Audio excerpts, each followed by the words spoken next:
Good evening, everyone. Welcome to the Zoning Board of Appeals meeting for Monday, June 29th. Calling the meeting to order. First item is to review and sign bills.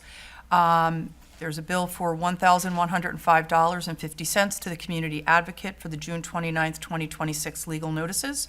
Can I get a motion, please? I move to pay that bill. Second? Second. All in favor? Aye. So Aye. moved.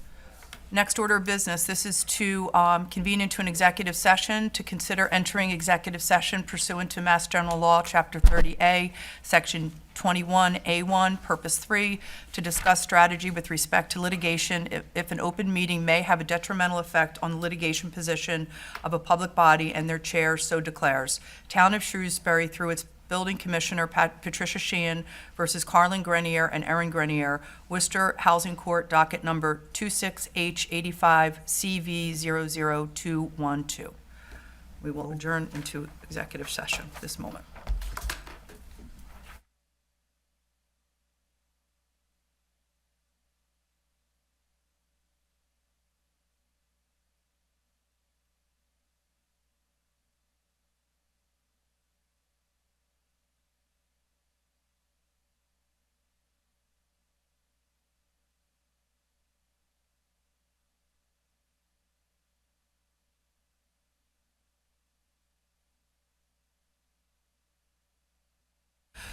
This is to consider entering executive session pursuant to Mass General Law, Chapter 30A, Section 21A1, Purpose 3, to discuss strategies for respect to litigation if an open meeting may have a detrimental effect on the litigation position of the public body and the chair so declare.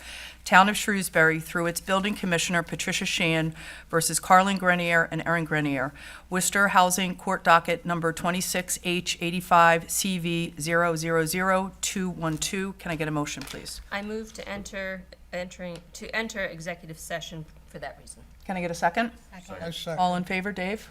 Aye. Mary Beth, aye. Aye. Aye. Aye. So moved.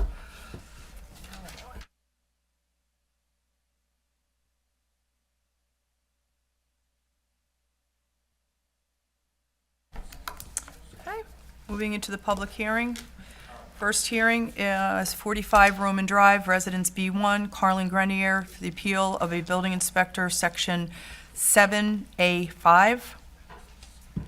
This is the hearing to hear the appeal of Carlin Grenier, 45 Roman Drive, Shrewsbury, Massachusetts, 01545, for an appeal to the decision of the building inspector as required by the Shrewsbury zoning bylaw, Section 7A5, on property located at 45 Roman Drive in the Residence B1 zoning district.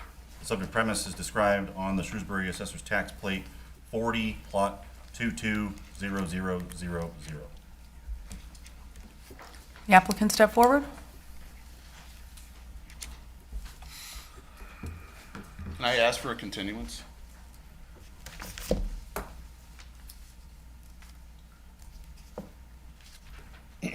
Yes. Since my attorney's not here? Oh, I see. Yours is? Can we push it to later? Can we, is he on his way? He's not on his way. Nope. Wasn't told he had to be here. Is that within our purview to continue? It's up to this board, I'm sorry, through the chair, it's up to the applicant has requested a continuance. I think the statutory term is 65 days to hold the hearing. I'll have to confirm that. I don't know when he filed. May 5th. Okay, so we're well within that timeframe if you wanted to consider continuing this matter. Or you could, whatever the will of the board is. It's been advertised, so. Will of the board, any discussion? Just, will you invite your attorney to the next hearing? Oh, yeah, I will. But you invited him to this hearing. I'm sorry? You did invite him to I this? did not. I see. If I had known your attorney was gonna be here, I'd have mine. I don't know if it matters, but seeing we've already been to court, it would make sense to have his presence here, I would guess. Meeting's July 27th. through the chair, the 65th day is July 9th. Which So we would Yes. have to get a written agreement to continuance to file with the clerk's office from the applicant, because I think your next meeting is not until, July 29th or 27th. yeah. So it would be incumbent upon him to take the next step. Is that correct? Is that what you're saying? Put it in writing that he's requesting continuance to a date certain, whenever your next meeting is, a few days beyond that, if this board wants to grant. He could have withdrawn or rescheduled before it was advertised. Once it's advertised, it's the will of the board as to whether you would allow the continuance. But if we are going to continue it, we need it in writing and to file it with the clerk's office. Any comments from the board? Anyone? I have nothing to say right now. Well, why don't you put it in writing through the chair? Are you willing to write a request, or put in a written request for this evening to? Yeah, that's fine, as long as this will continue. Well, we haven't decided on that yet.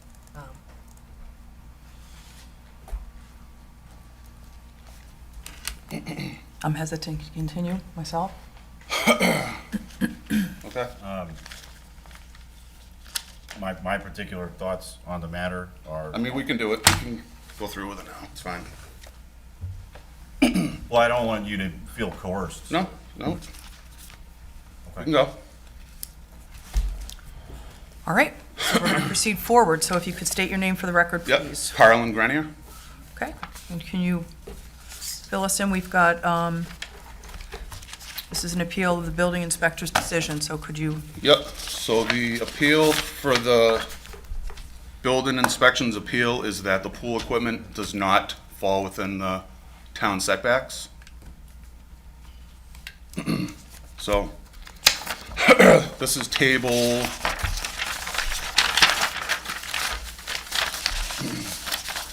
this is on the town's bylaws. There's nothing in here that says that pool equipment has to fall within the setbacks. Okay? I have an email from McCarthy Pools to the building inspector. In his 30-plus years, he's never shown pool equipment on a plot plan. My original variance back in June 23rd, 2023 was approved by the board. Pool equipment was not on that plot plan. They didn't ask for it, didn't request it, because the town of Shrewsbury doesn't ask for it. But they do now because of this. So, I'm asking for relief, variance, to leave the pool equipment where it is. We put a fence behind it. I believe there's complaints from the neighbor about noise. We've addressed that. We've addressed Patty's punch list with door sensors, a couple gates that needed adjustment. So, just asking for relief for the pool equipment. so we have two appeals here in front of us. One is you're appealing the decision of the building inspector, and then the other is the two variances. Yep. Okay. All right. Any other information you'd like us to take into consideration? I'm sorry? Any other information you'd like us to take into consideration? I got all kinds of information. I don't want this to drag on for too long, you know? So when I applied for the variance, put the pool in, put the pool equipment in, building permit signed off, Patty came to site. We met around September 25. We met, Patty said everything as installed meets code. You do have a noise complaint. Maybe you want to do some shrubbery, noise mitigation. I did offer twice in emails that I would buy shrubs for the neighbor, for privacy and for sound barrier. Never heard back, but she did confirm to the pool company and myself that everything installed met code. Then the building permit was reopened and paused after it was closed.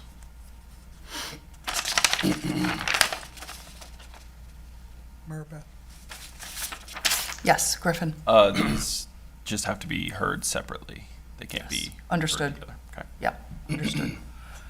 So, So I mean, just looking at the town bylaws, if you can tell me where it says pool equipment has to fall within the setbacks, we can have a conversation, but it doesn't.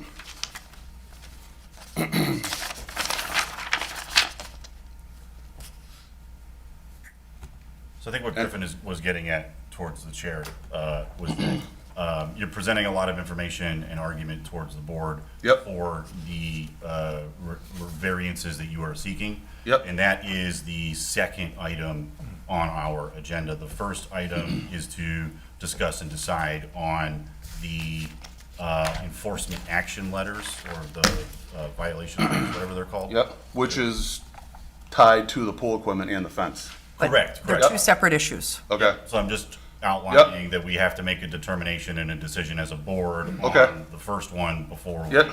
Again, make I a don't do decision. this a lot, so I think council. I would need a little guidance.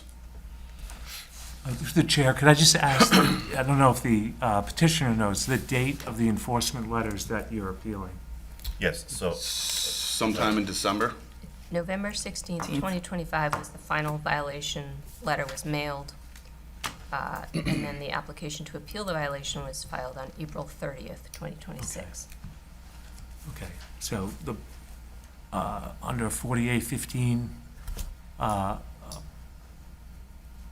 property owner has 30 days to appeal from an enforcement action that they are aggrieved by. That's a statutory term. So if his violation letter was issued on November 16th, he had until December 16th, technically, and he waited until April 30th. Okay. All right. So I'm ready to start talking about this unless there's anything else you want to say on that Nope. particular issue. Nope. Yeah. Okay, go ahead, I Ann. think that's a pretty hard and fast rule, that it's a 30-day appeal period, and unfortunately, many, many more than 30 days elapsed before the application to appeal the violation was filed, so that's where I'm at right now.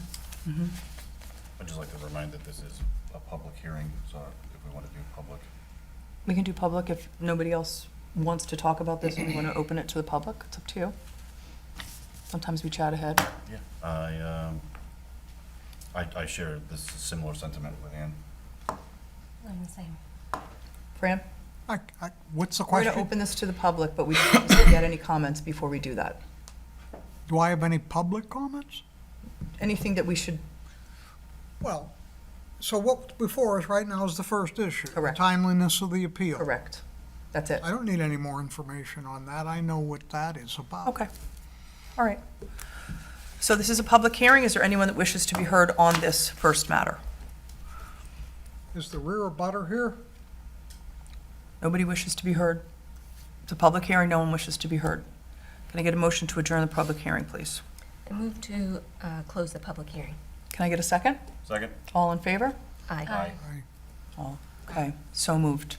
All right, so this is up to us. Again, I'm just going to state the violation letter was mailed November 16th, 2025, and the applicant technically, according to Chapter 40, Section 8, must file within 30 days of that date. In doing so, he violated that, did not meet that 30-day timeline, and the application was filed on April 30th, 2026. So, any other conversation amongst the board? Any conversation? Can I get a motion? I move, I'll make a motion if you, go ahead, you make it. okay. I move to deny the appeal of Carlin Grenier of 45 Roman Drive, which is located in a Residence B1 district, to appeal the building, deny his application to appeal the building inspector's determination and to uphold the determination of the building inspector. Can I get a second? Second. All in favor? Aye. Aye. Ann? Aye. Megan? Aye. Aye. Mary Beth, aye. So moved. Moving on to the next hearing. Dave? Yes. To hear the appeal of Carlin Grenier, 45 Roman Drive, Shrewsbury, Massachusetts, 01545, for 2 variances to the Shrewsbury zoning bylaw, Section 7, Table 3, to allow for an accessory structure, a shed, 5 feet from the rear setback where 10 feet is required, and to allow for an accessory structure, pool equipment, 3 feet from the rear setback where 10 feet is required on a property located at 45 Roman Drive in the Residence B1 zoning district. The subject premise is described on the Shrewsbury Assessor's Tax Plate 40, Lot 220000. Okay, so now we're into the variances for the accessory dwellings. So if you Okay. could talk to us about that, please. Yes, which one do you want to talk about first? The shed? Yep, so it's a plastic movable, it's not a permanent structure, there's no footing, there's no foundation, it's on pavers. If you look at the pictures, it's not a monstrosity, I'm just asking for relief to keep it where it is and not have to relocate it 20 feet from the rear lot line, which would essentially put it in the middle of the backyard, which would look terrible. No footings, no concrete, it's literally a plastic shed. Kids' playhouses are the same size, some are bigger. So, I keep pool floats, a rake, a couple shovels, Okay. just asking for relief to keep it where it is. I think out of the interest of time, we can continue to talk about the second variance as well. So the accessory structure, the pool equipment is 3 feet from the rear setback where 10 feet is required. So can you talk to us about that? Yep, where does that say it's required? Again, I can share this, Section 7, Table 3?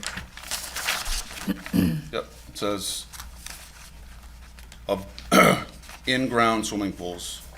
Doesn't mention anything about pool equipments, slides, diving boards, where if you look at Table 3, building and structures, they say accessory buildings such as, and they go to, say, garages, storage sheds, carports, pool houses, shelters. Accessory buildings such as garages, shorts. For in-ground pools, it just says pools. Massachusetts Building Code says setback is from the face of pool to the rear the property line. Nothing in the town of Shrewsbury bylaws states anything about pool equipment.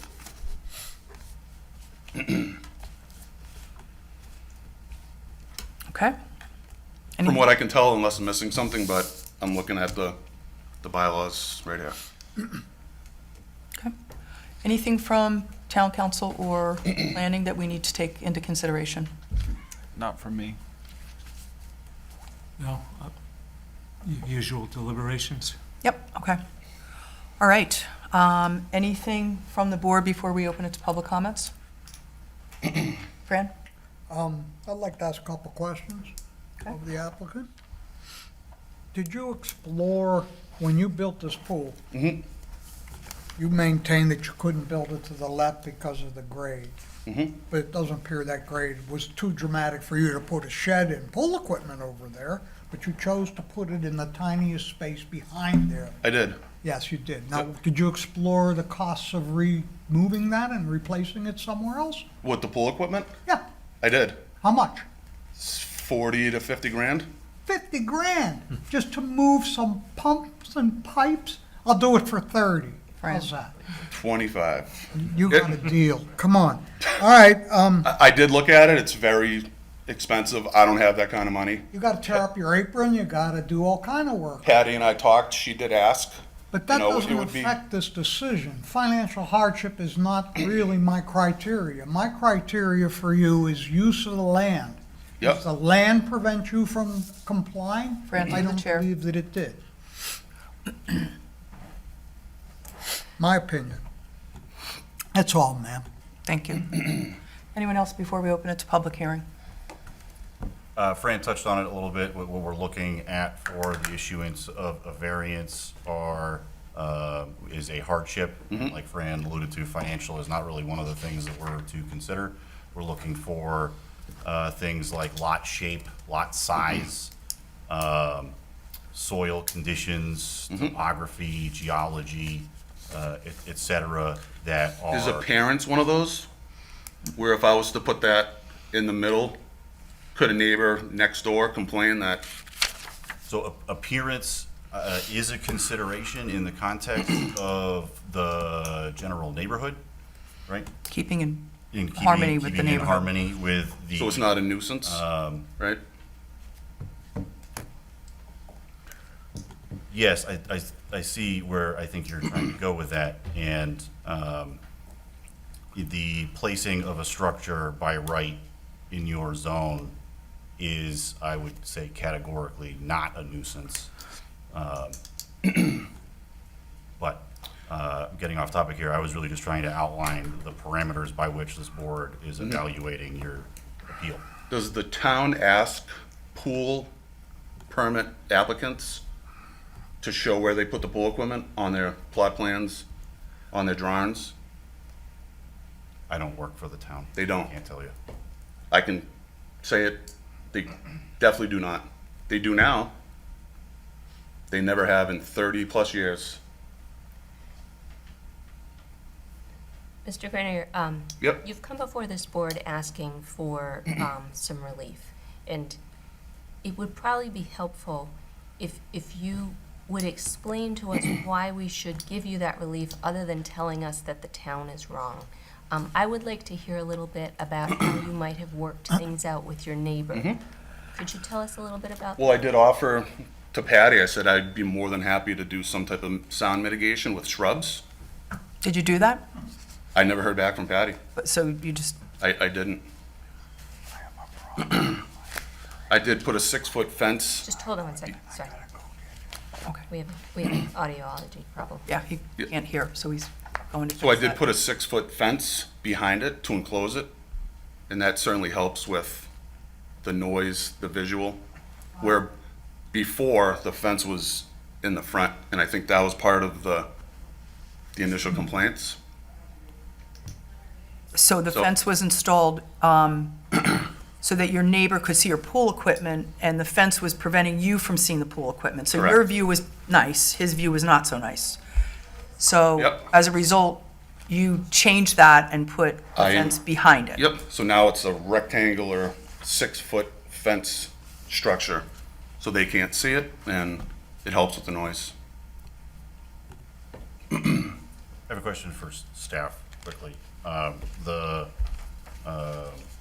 The reading says, for the shed, says it's located at 5 feet, where 10 feet is required. The plot plan provided by the applicant shows a rear yard setback of 40 feet. So I'm just curious why it says rear setback where 10 feet is required, and we're looking at a plan that also says 40.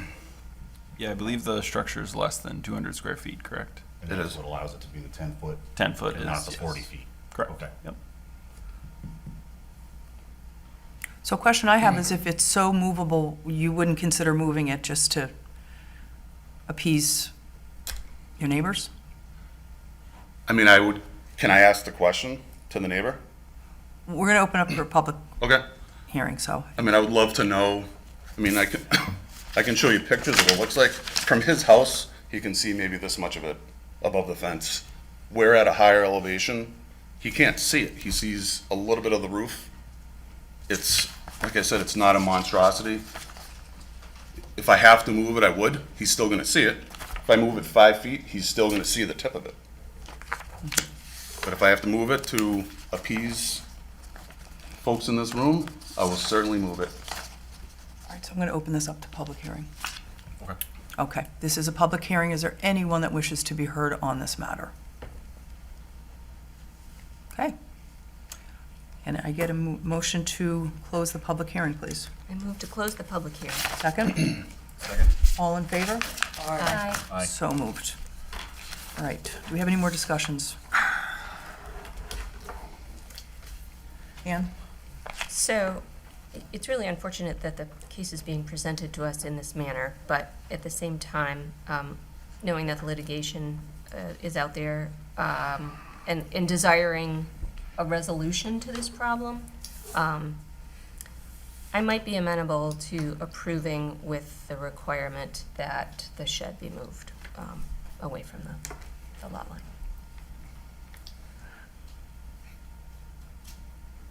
What are you proposing? I'm sorry. So I'm proposing that, I'm just Yes, saying what my I'm- opinion is I'm just that, trying to understand. sorry, I'm talking too loud, I think.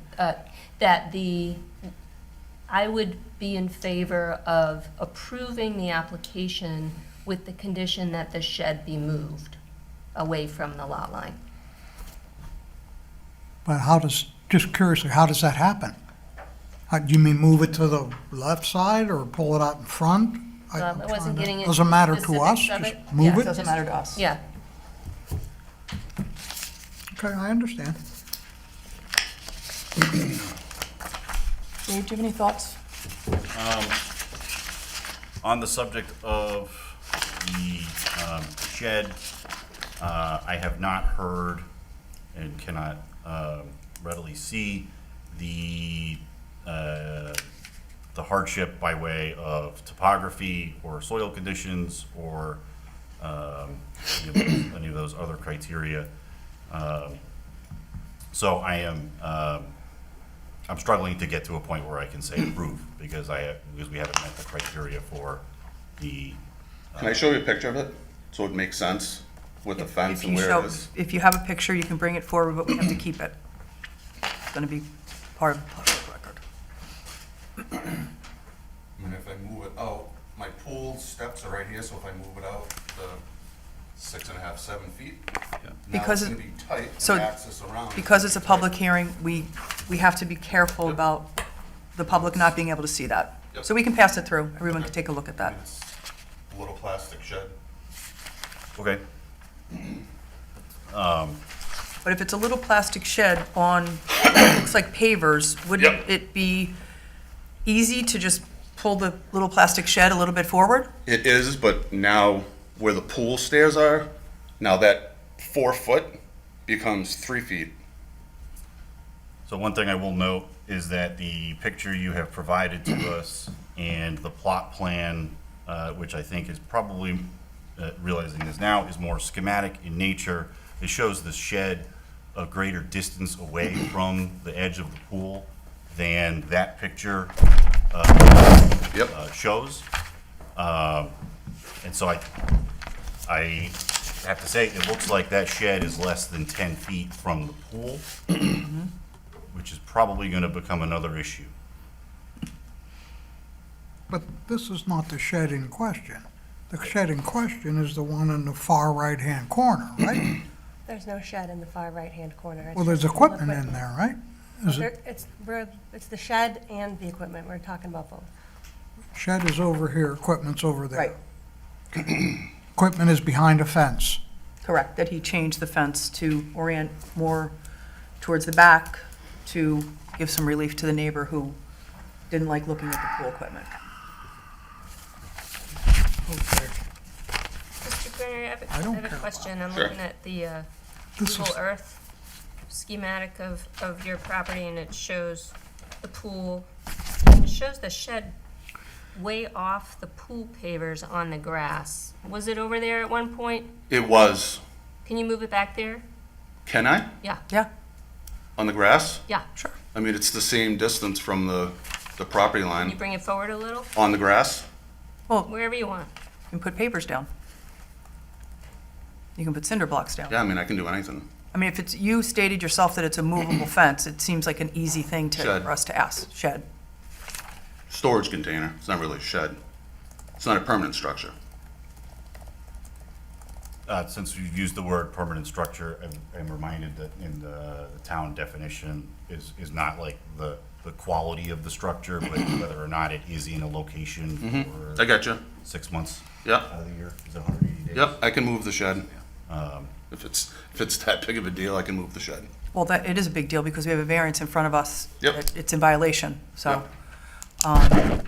That would at least put us in a position of feeling like there is some back and forth Absolutely. here. Yep. That, I will you're certainly- helping us do our job, and everybody might walk away feeling a little better about it. Yes, I will move the shed. Is there any other discussions that we want to? So we have a second variance in front of us with the pool equipment. I'd like to ask a question here. Yeah. The applicant says that pool equipment's implied when you put in a pool, you're gonna have pool equipment, and I don't disagree with that. Right. And that may not be our area of expertise, but certainly the enclosures are. And that's really where I'm at. I'm looking at the enclosures and saying, well, yeah, your pictures and your drawing showed a pool, but you didn't show anything else. You build everything else, and then you come to us after you get violated, is basically what's happening here. Okay, I understand. So any discussion on that second variance? Dave, thoughts? Come back to me in a minute. Okay, Ann? On the second one, I don't have anything at this moment. Megan?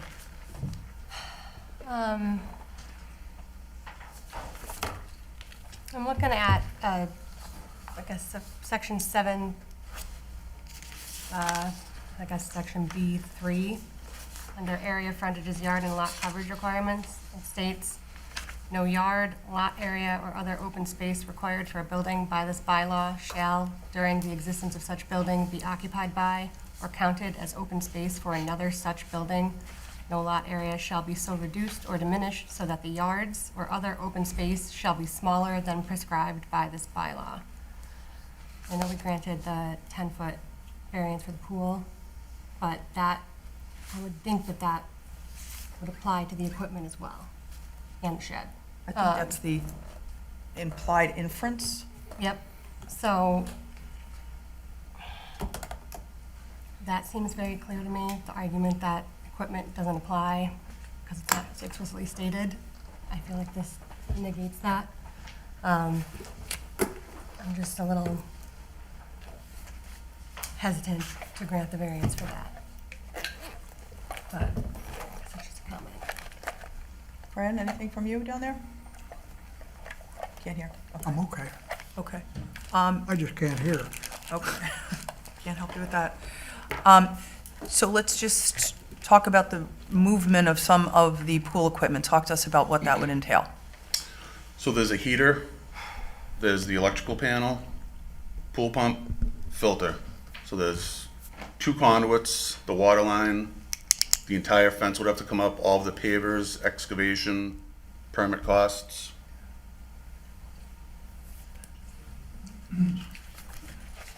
And then putting it all back together. That's just the removal, cutback. I'm sure I'd have to pull some type of permit, variance, et cetera, if the pool equipment was to get relocated. And my pool company that did the install said he would have to eat that cost because he pulled the permit. And he was guaranteed saying, hey, where I put this pool equipment, it's fine because it doesn't fall at this, it's not included in the setbacks. So that's So a he's- cost that McCarthy would, So he's admitting that if we, he's never been asked the question about locating pool equipment on any permit, any plot plan, any drawing. So he was confident on placing that where he put, because it's X amount of distance from the face of the pool edge. So, you know, he's up to speed with this, and that would be unfortunate if he had to eat that cost. okay, Unfortunate, you know. all right. Well, I think we've kind of beaten this one. I just want to make sure that we can accommodate Fran as well as we can. Fran, would it be more helpful for you to sit here? Oh, no, I have, You got audio now? that was mostly tongue-in-cheek. I already fixed my hear. I can hear clearly. Good, Oh, good, okay. good, okay, Except for him, because he has no mic. okay, okay, okay. So no further processing is needed? All right. Do we have someone that would like to start with a motion?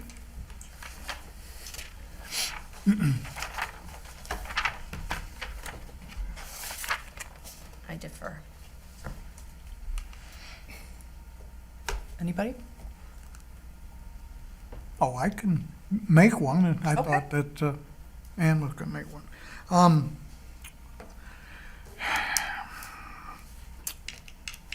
I don't think that the requirements of the zoning bylaw have been satisfied, so I would move that the variance request be denied. Can I get a second?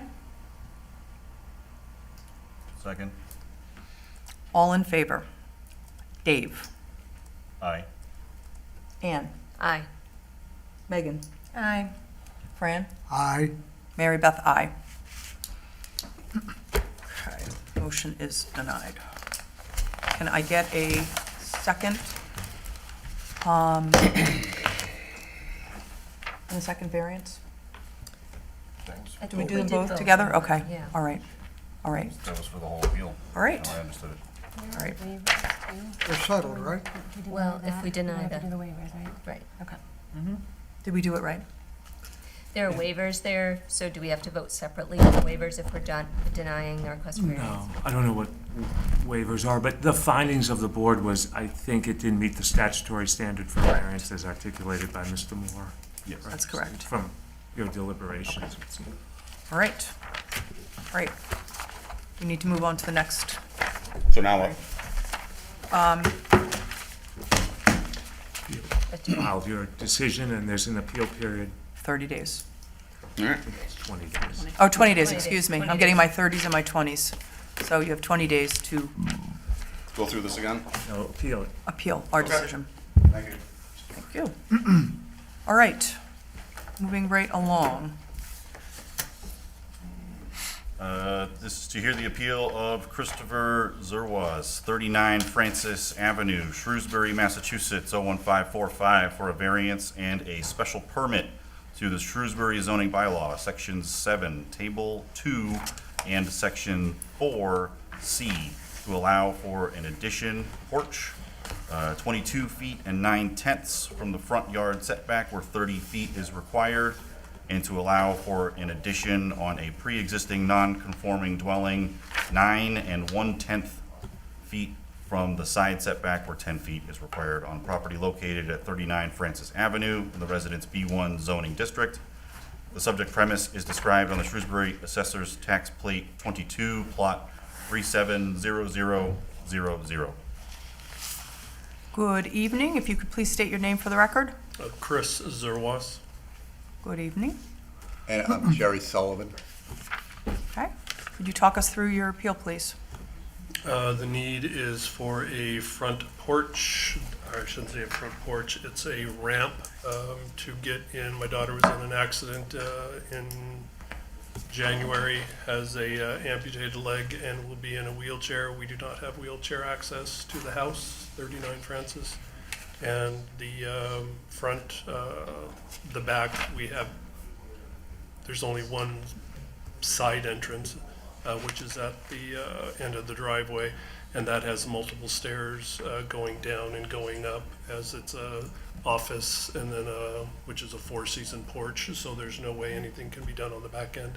The front end is going to allow for a ramp to get up, to get her into the house. Okay. Anything else? No, I Yep. think clearly. Covered it? Okay, great. Any conversation before we move into public hearing? Okay, it's a public hearing. Is there anyone that wishes to be heard on this matter? All right, can I get a motion to close the public hearing, please? Move to close the public hearing. Can I get a second? Second? All in favor? Aye. So moved. Can I get a motion, Aye. please? Thank you, Fran. Sorry. We all, okay. Might I get a motion? Yes. I move the board to approve the applicant's request for waivers as requested from Article 3, Section 3, Plans of Land from the Zoning Board Rules and Regulations for property located at 39 Francis Avenue within the Residence B1 zoning district. Can we get a second? Second? Well, ma'am, I wanted to ask a couple of questions. I didn't know we were closing, that we couldn't. I thought the public hearing was closing, but Oh, not. sure, we can chat if you'd like to. Yeah, I have a few questions. I would just like to go first, actually, sorry if we're going to talk. Mr. Zerwas, I'm so very sorry about what happened to Olivia. My son went to sophomore semi with her, Oh, and I wish her the speedy recovery. thank you. Okay? Yes. Yeah. you checked all their configurations for the ramp and setbacks. This is the most practical way to do it. It doesn't affect parking or anything else in your property. This is just, gotta get somebody in and out and need some room to do it. Yes. And Um, we looked at a few options, and this was by far the best option. Do you have any abutters of concern here? I drove by the property. It seems that it would fit that ramp very well, and I understand now why you need to have that. Okay, I'm sorry to interrupt. No interruption at all. Anything else, Dave? I'd like to just add that, from your plot plan, what we're looking at here, because we're talking about a variance and a special permit, and so the criteria to meet for a variance is hardship by way of soil conditions, topography, but also lot shape and lot size. And so we have a lot here that is, I believe it's underneath the required lot size. It has a very mildly irregular shape, but I believe that the lot size is the true hardship here. And that what you're asking for is in harmony and it will not provide for the creation of a nuisance by way of noise, odor, smoke, any of those other things. And I absolutely agree as well. So, any other comments from the board? Just wanted to note that under the ADA, we do have the obligation to make a reasonable accommodation. I think these are very reasonable Absolutely. requests. Okay. Yes. Thank you for Thank you. pointing that out. Thank you. Can I ask for a re-motion, please? Absolutely. I move that the board approve the applicant's request for waivers as requested from Article 3, Section 3, Plans of Land from the Zoning Board, Rules and Regulations for property located at 39 Francis Avenue within the Residence B1 zoning district. Can I get a second? Second. All in favor? Aye. Aye. Aye. Aye. So moved. Thank you very much. I move the board to approve the applicant's request for a variance to Section 7, Table 2 of the Shrewsbury zoning bylaw to allow for an addition, which is a porch 22 feet and 9/10 from the front yard setback, where 30 feet is required at 39 Francis Avenue within the Residence B1 zoning district. Can I get a second? Second? All in favor? Aye. Aye. So moved. Thank you. Thank you. Thank you. Also the special permit. Yeah, special permit. Oh, sorry, Flip the page. flip the page. Oh, sorry. It should be there. That was one motion. I think for I only- waivers, Yes, one one's for variance. waivers, one's Oh, for yes, we have a special variance, and permit to one is extend No, for we need the special permit. special Pre-existing permit. non-conforming dwelling. Okay, I don't have that language, but I'll make it up.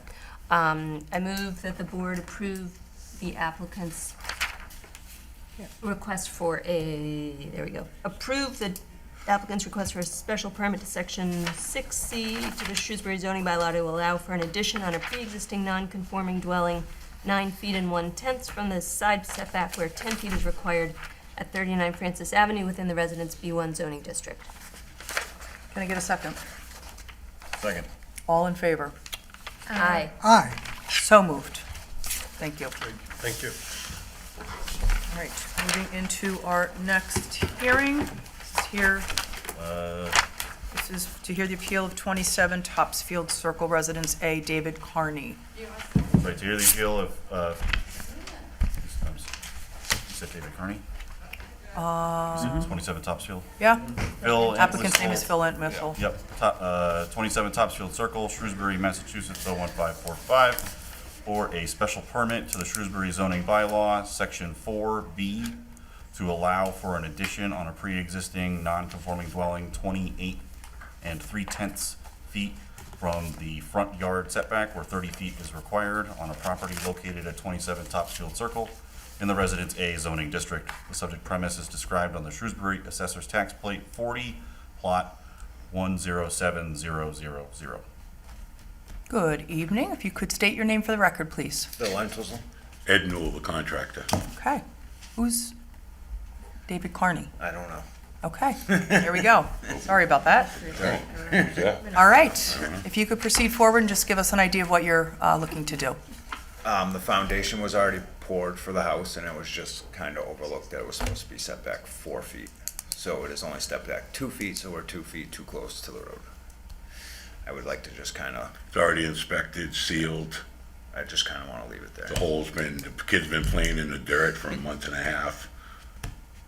Portable toilets being used by all the other contractors in the neighborhood. We never knew. We came to get the in-law approved by you guys. You guys never told us it was non-conforming, the house. So I figured if I go back from the original house 2 feet, which I need the measurements to get her refrigerator in the kitchen and a door to get into the existing house, I can only go 2 feet, so that's what I did. So when I put in the as-built said 2. The thing he sent in the beginning was my surveyor telling me that this is conforming, but that's not what we wanted to do. He sent the wrong thing in. We can't jog it 4 feet. We lose the back door for their egress to get out the back. It's just too much. All right. Dave, you want to start? So, let me just make sure I have this correct. You came before us, got approval For the in-law. Yep. Yep. For the special permit for the use. Yep. Yep. And it was I'm looking at the original plot plan here, and it's the siting of the addition is all inside of that purple magenta Correct, that was, setback line. that's the wrong one that That's the wrong one that he sent you guys. It was supposed to be 2 feet back from the house. 4 feet, we don't get a refrigerator or we don't get a door into the house. Okay, so, That was So my I error. figured because Yeah. I'm just saying, if it's non-conforming, I moved it 2 feet back, at least it's more conforming. right. That's fair. No, that makes sense. Yeah. So the But surveyor we just went sent us- ahead, put the, see, Yeah. the homeowner's doing it himself, I'm trying to save him some money.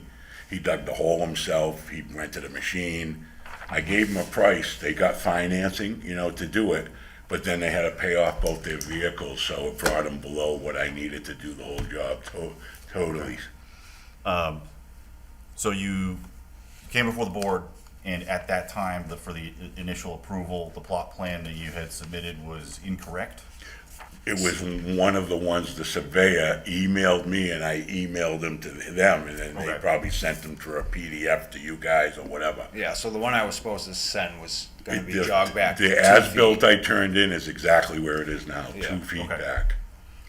And this mistake was discovered during, After the foundation was in, the building, Alex came, Alex came. nice job, signed off, go ahead, start, backfill it. An hour later, we get an email or a call.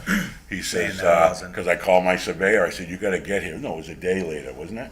I No, it forget was the what same day. Yeah, It was the same same day. day. I called my surveyor, he sent me the as-built, I sent it to the office. Alex called and said, hold up, something's wrong here.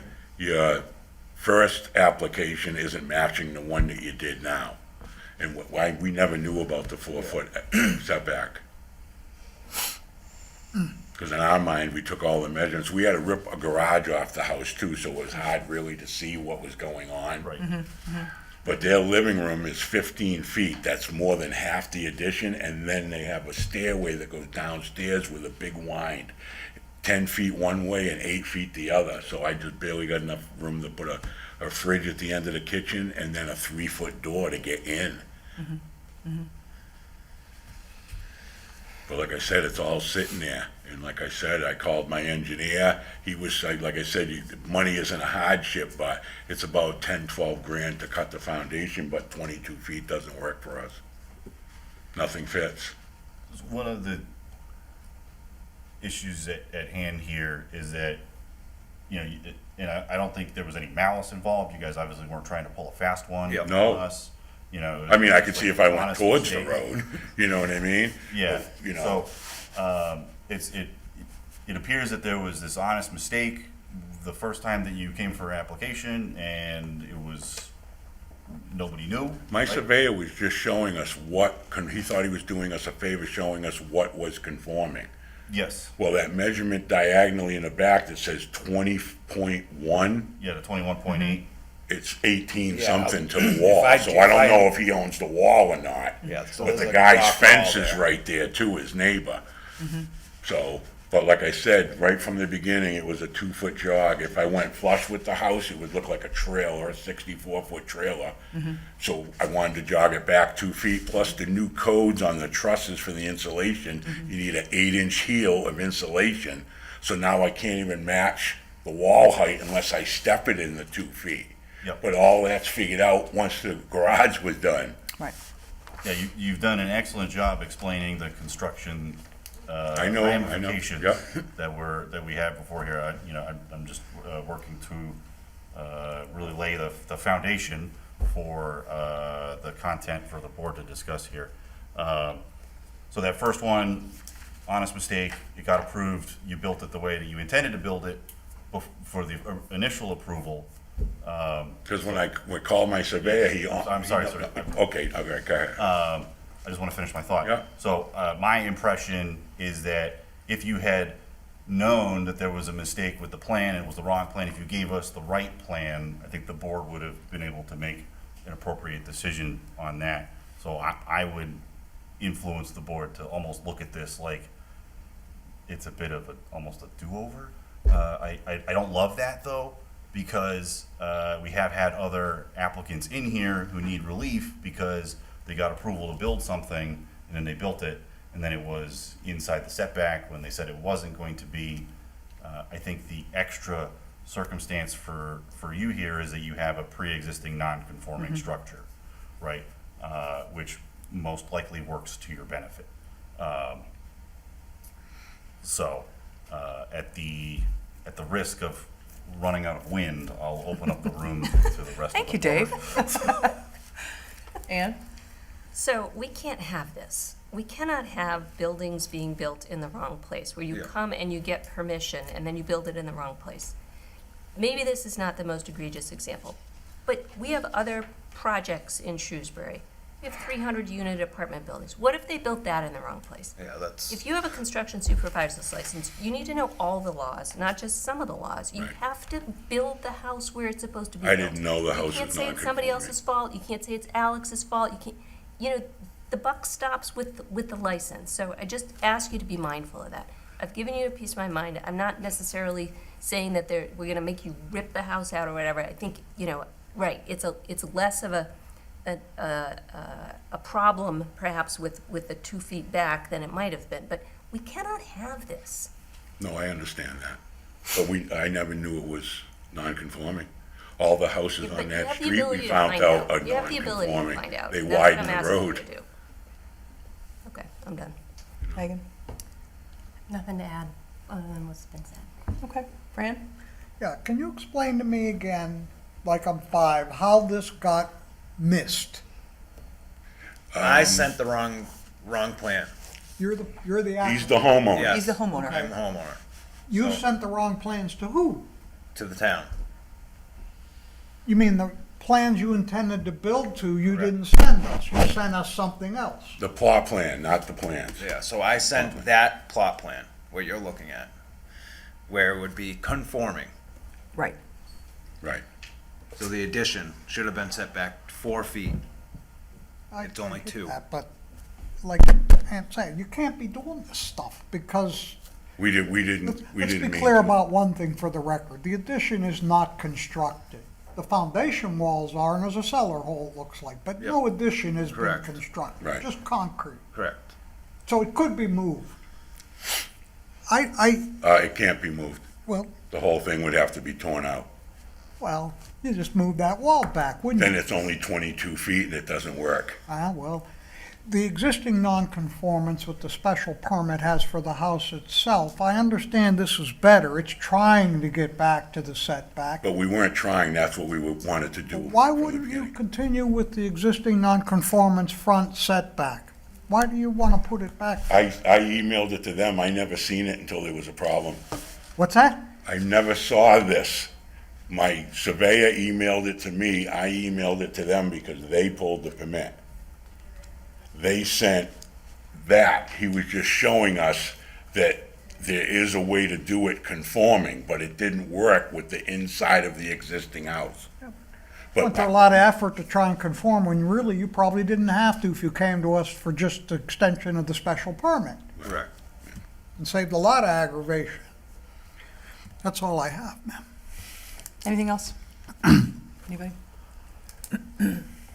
All right, this is a public hearing. Is there anyone that wishes to be heard?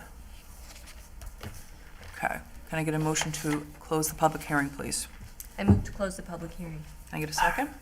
Second? What's the motion? Close the public hearing? Oh, All in favor? Aye. So moved. All right, discussion? So I very strongly agree with Ann and her reaction about these occurrences of buildings being approved one way and built as built being provided that something is different. So I do have a strong desire to throw the book at you guys, but also if it had gone correct the first time, I can see how myself definitely and probably the rest of the board would vote the way that they would want to vote, but I can see it being achievable that you would have been granted the special permit due to the non-conforming structure. You're not, as it's built currently, you're not increasing the front yard non-conformity.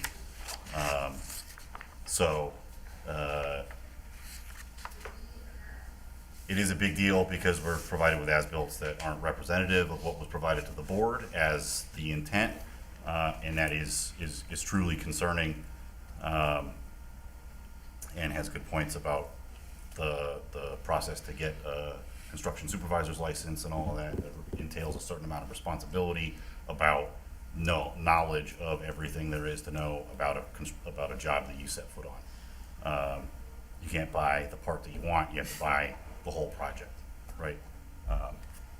So, again, at the risk of just taking all the air out of the room, You're doing a good job tonight doing that. appreciate it. Appreciate Very that. well said, David. Yeah, thank you, Thank you. Dave. And anything more? No. No? Okay. Fran? I think the only question we have to decide is does the mistake make it more detrimental to the neighborhood character that we have now than it was before? Right. Okay. I would agree with all of my board members. I don't want to belabor the point, but we've had this happen before. It continues to happen. Each hearing we hear these on their own, basis. I'm getting the vibe that this truly was a mistake, and for that, I feel a little more inclined to, acknowledge that had you done it the right way the first time, we wouldn't be here. Correct. I have my mind together. Is there someone that wants to make a motion? Sure. I move that the board approve the applicant's request for a special permit from section 4B of the Shrewsbury zoning bylaw to allow for an addition on a pre-existing non-conforming dwelling at 27 Topsfield Circle within the Residence A zoning district. Can I get a second? Second? All in favor? Aye. Aye. Aye? So moved. So go and continue to build your house. Thank you. We can backfill it, install the bulkhead, we can continue. Well, obviously, you're Thank you working with so the building much. department, though, I on making appreciate sure it, that you're 'cause signing off on all your, I would have pulled the permit and done all of that, but I'm trying to save them money, and he's doing a lot of work on appreciate the it. house. Thank you. Whenever other customers do work on their house, I have them pull the permit. I can't time the job, you know what I mean? But thank you so much. thank you. All right, are we, Joshua Lee, okay. All right, Madam Chair, I'll be back. yes. Next hearing? Next hearing, to hear the appeal of Joshua Lee Smith, 446 Main Street, Suite 1101, Worcester, Massachusetts, 01608, for a variance to the Shrewsbury zoning bylaw, section 7D, to allow for less than the minimum parking required upon a property located at 235 Boston Turnpike in the commercial business zoning district. The subject premise is described on the Shrewsbury Assessor's Tax Plate 32, plot 115000. Good evening, could you please state your name for the record? Good evening. For the record, my name is Joshua Lee Smith. I'm an attorney with the law firm of Bowditch and Dewey. I'm here tonight representing my client in connection with this variance request. This application might look familiar to, I think, most of you. I believe most of you were on the board last time. And if I could, just as a procedural matter, the gentleman Would you who like to just wait? walked out, is he, He is voting, and. he's voting? Yes. Okay. He's So not if you recusing want to, himself? no, he is not recusing himself. Okay. I would prefer that we That's have a fine. full 5-member. And I suppose in this time, I have a Could go very slow. brief slide deck, Okay. which, Griffin, Yeah. we submitted to the portal, Mm-hmm. and I'm going to make the attempt to work with the town's technology to connect. Sure. So if you could bear with me for a moment. But as a backup, Griffin, I might need to have you That's fine. display it. Yep. The other technical matter I want to raise is there are a couple of folks online, actually 3 folks, who are trying to get in. Oh. Can They we- should all be here now. Okay. Joseph Duquette and Matthew Armenti. And Keaton Patel, as well as Kevin Reed. I don't have anybody else requesting to join, but yeah. Mhm.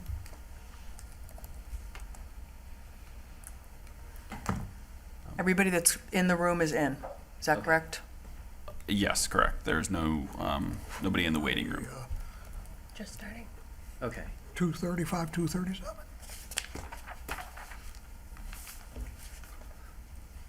Were you in public hearing, or where are we? No. We haven't we didn't started. wait. We kind of Wanted to waited wait. for you, Fran. I'm sorry? The applicant wanted to wait for you to return. He Oh, wanted a full okay, I'm 5-member sorry. board. Thank you. So right now, I'm trying to get in as well. And it says waiting for host to, all There you go. right. So, all right, and then, in order to share screen, Mm-hmm. I'll click the share screen button and then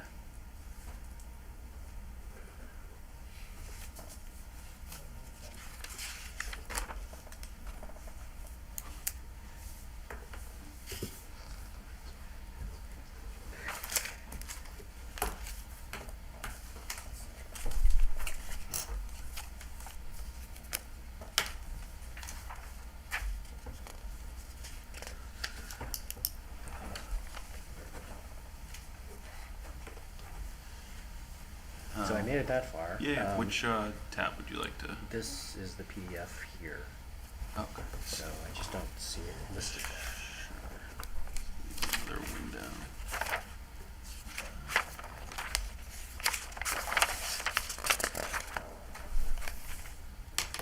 See it. See it there.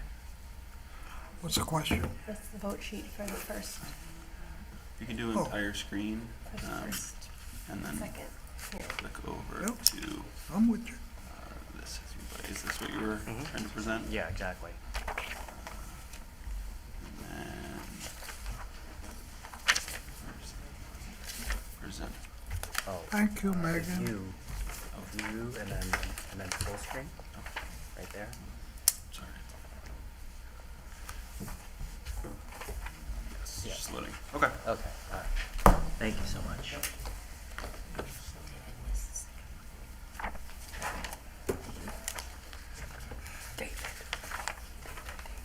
Okay. all right. Okay, here we go. We good, Madam Chair? Yes. So I guess I'll start over. So again, just for the record, Joshua Lee Smith. I'm an attorney with the law firm of Bowditch and Dewey. Here representing the applicant, which is Making Opportunity Count, Inc. We were here last year seeking a variance, this exact variance with respect to parking. And since that time, the development of the project, which includes the renovation to accommodate 63 units, i.e. rooms, for this educational congregate living facility, which is obviously the former Worcester City Motel.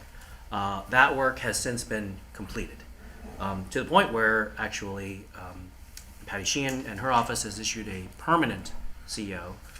The occupants had been occupying by virtue of a temporary CO. That CO has been closed and it is now permanent. There are a number of items that were included in the renovations, which I'll show in a moment. Just as a reminder, this is the site. It's right off of Route 9. I'm sure all of the board members are familiar with this site.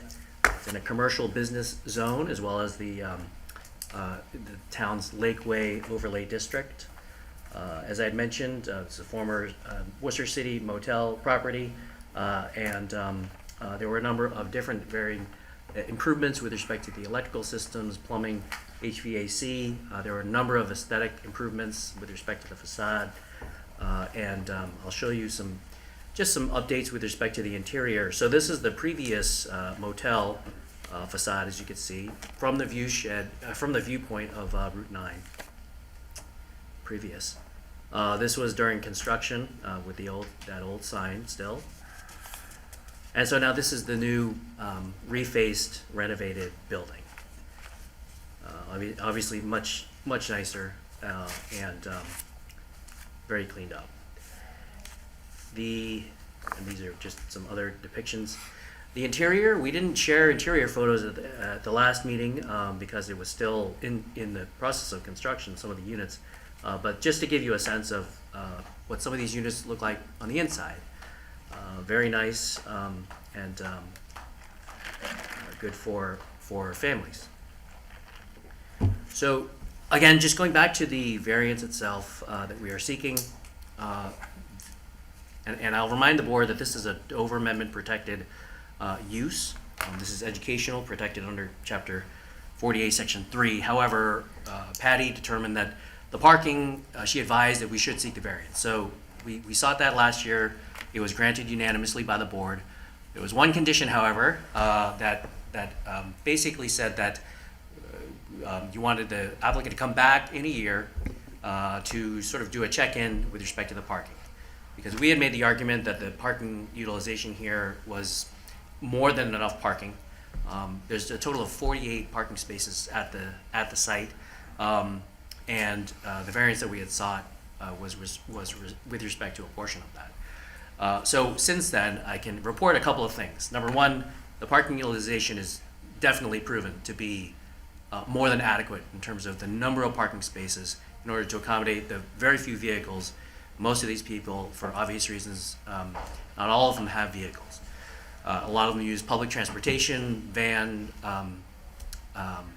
public bus, etc.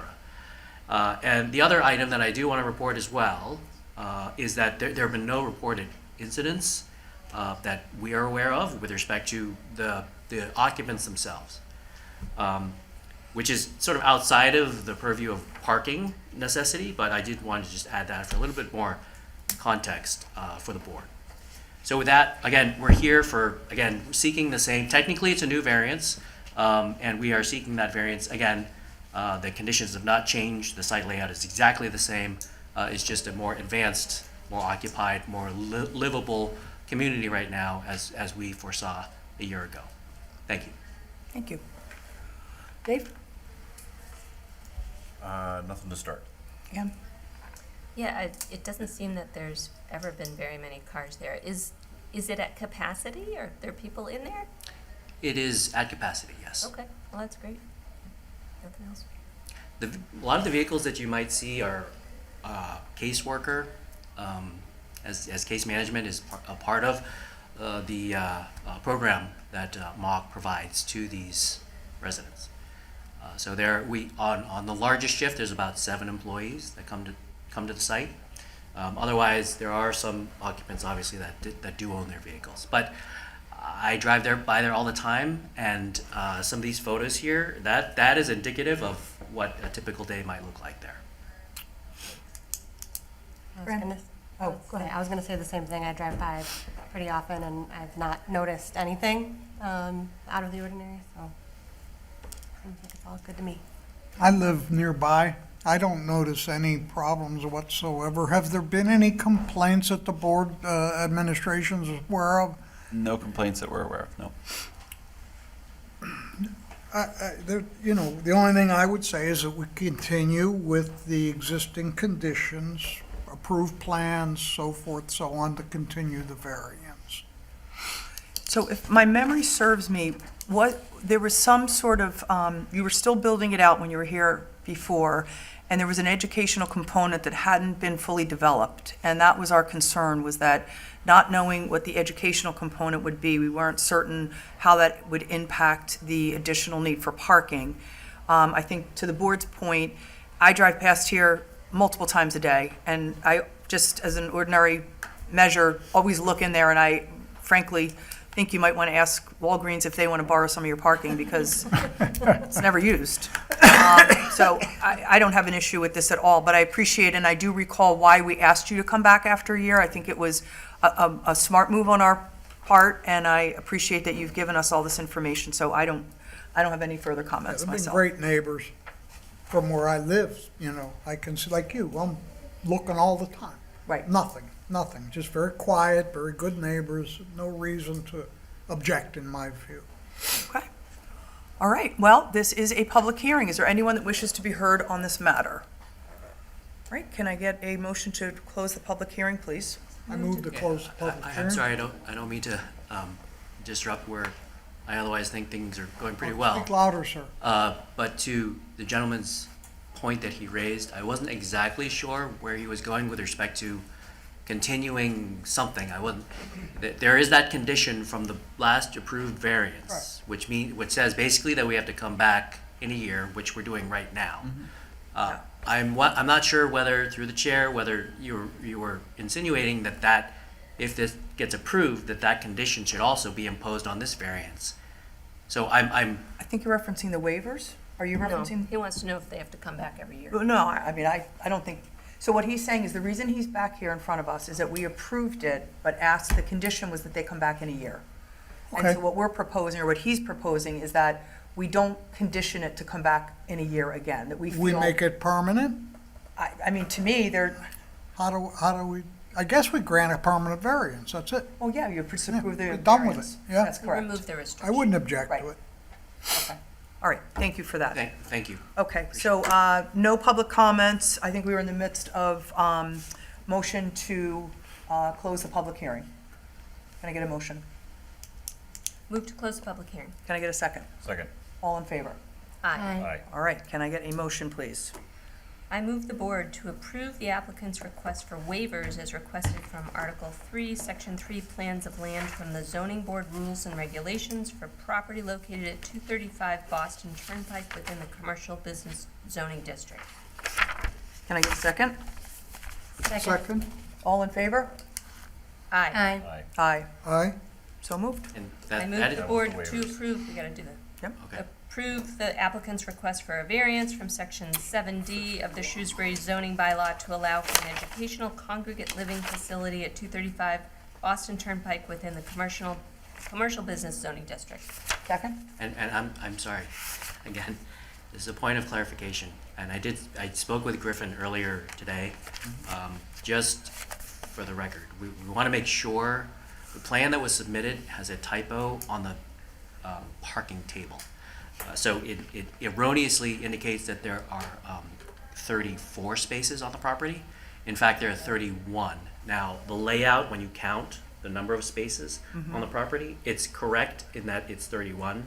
However, the surveyor did not update the table portion, so it's not 34. So just to be clear, the variance that we are seeking is there are a total of the minimum required number of parking spaces based on the use is 102 spaces, and the number of parking spaces that are on the lot equals 31. So 102 minus 31 equals 71. So the relief that we are seeking is 71. 71 spots. Yeah. Okay. And that number is why we asked you to come back. Now, yes, Griffin. Just a point of clarification, we have since received an updated plot plan. So it does, So the record is correct at this correct, point. the record is correct. It was received prior to the meeting. Okay. It was put into the folder, so it is, we do have a corrected with the zoning table plot plan showing the existing spaces provided is 31. Okay, Thank you. even better. Thank you, and thank you for that point I of don't think we have- clarification. Yeah, we have to say We- that motion again. Yeah, we need to go Yeah. back. Yeah. Let's So are we all rewind. clear? Anything else, Mr. Smith? That's it, thank you. Okay. I move the board to approve the applicant's request for a variance from section 7D of the Shrewsbury zoning bylaw to allow for an educational congregate living facility at 235 Boston Turnpike within the commercial business zoning district. Second, Second. all in favor? Aye. Aye. Thank you, so moved. Thank you so much. Appreciate it. Thank you.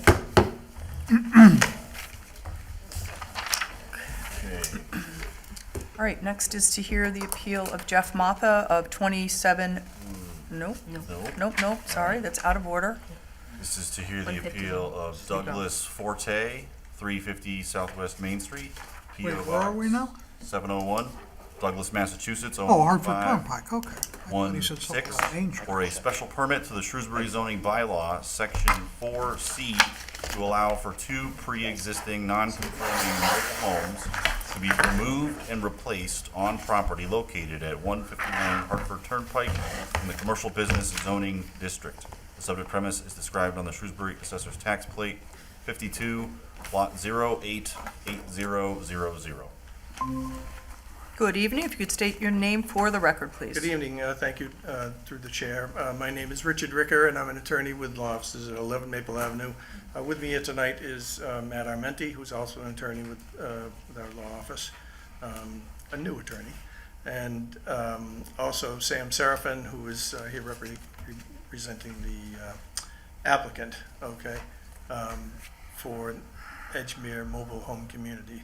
This is a request for a special permit to very simply replace 2 of the mobile homes at this park. One of them was damaged in a storm, during a snowstorm. A tree fell on it, and I think some of us may recall it was on the news. And another one they're replacing because it's simply old and has outlived its use and its usefulness.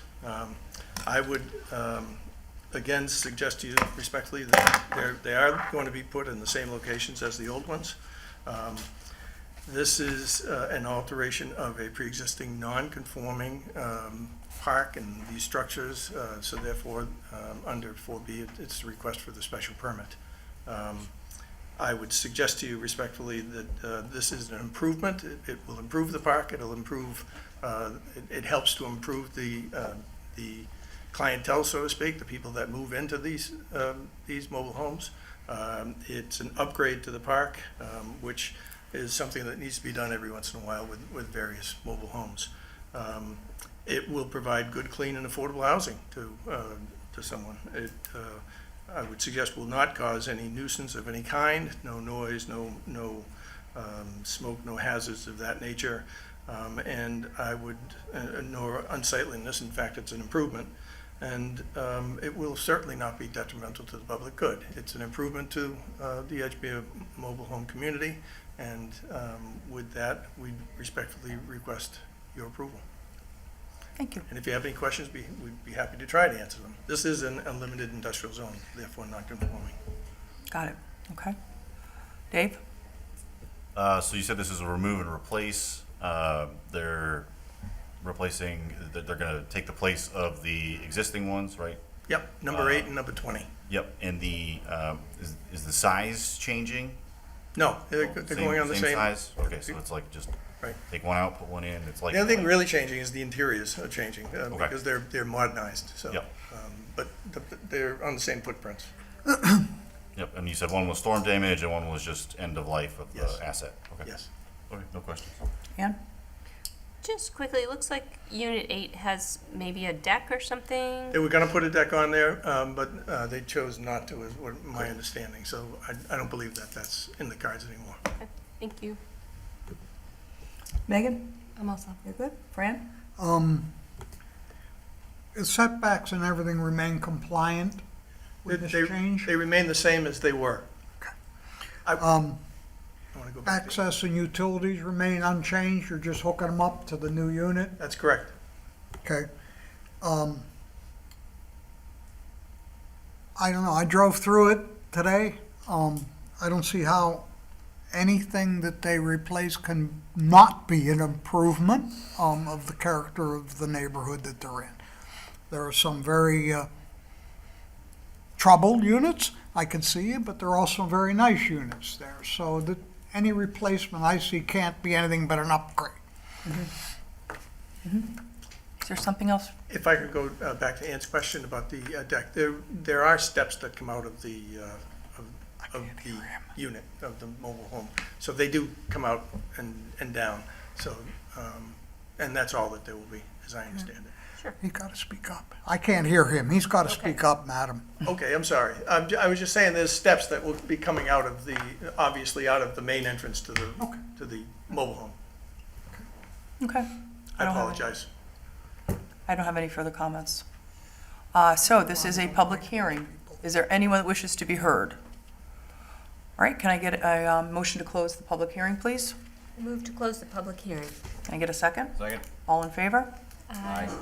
Somebody want to work on a motion here? I move the board to approve the applicant's request for a special permit from section 4C of the Shrewsbury zoning bylaw to allow for 2 mobile homes to be removed and replaced at 151 Hartford Turnpike within the commercial business zoning district. Can I get a second? Second. All in favor? Aye. Aye. Aye. So moved. Thank you. Thank you.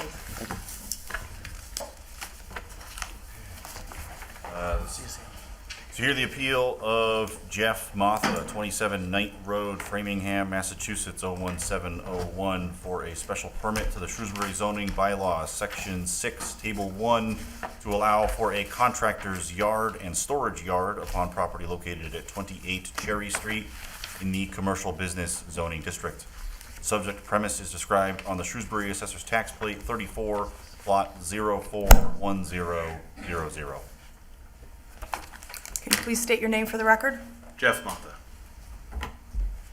Okay, would you like to tell us, you're back again? Yep, I am back again.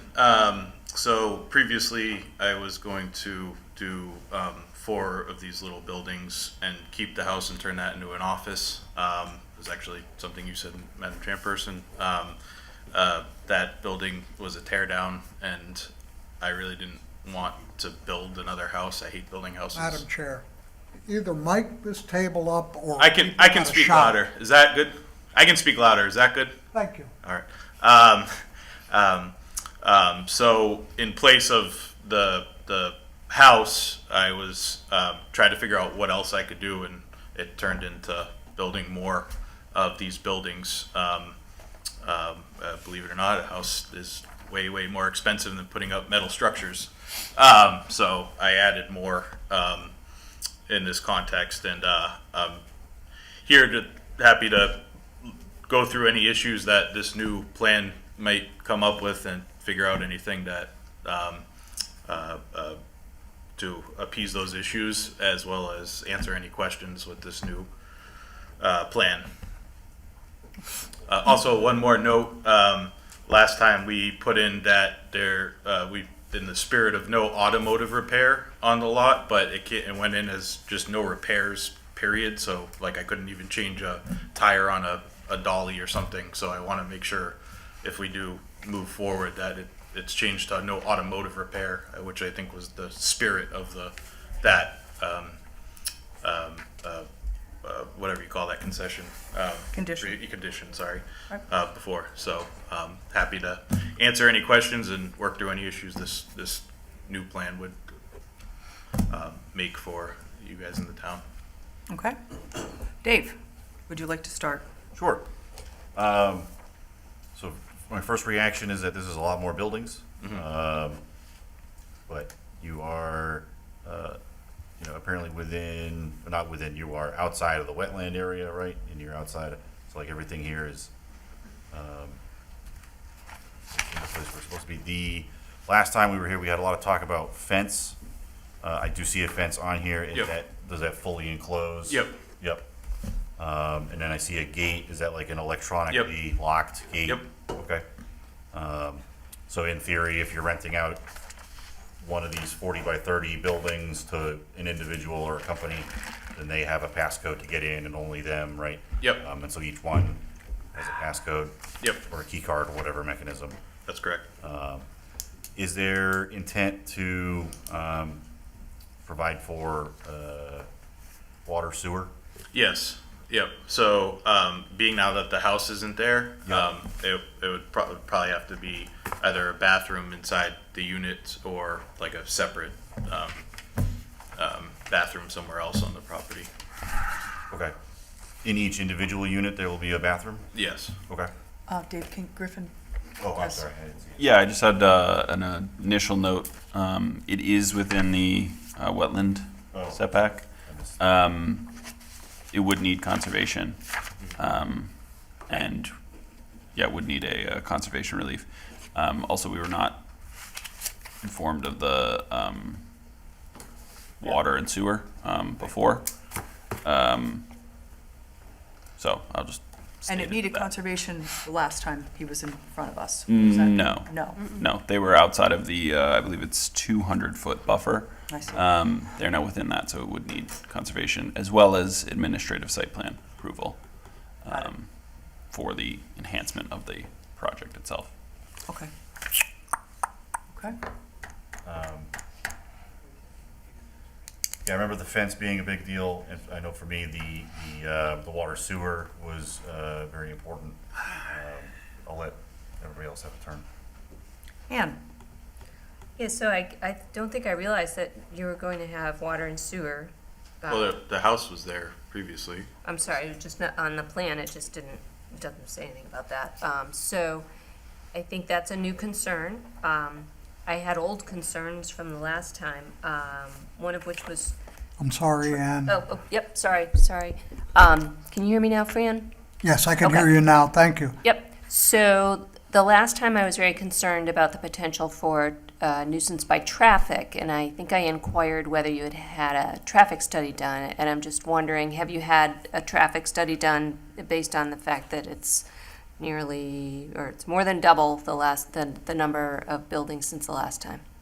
No, and the only thing I'll say is last time there was an office attached with it, so I don't know how much different it would be with 7 more storage spaces versus 4 storage spaces in an office. So I don't think it's all that different.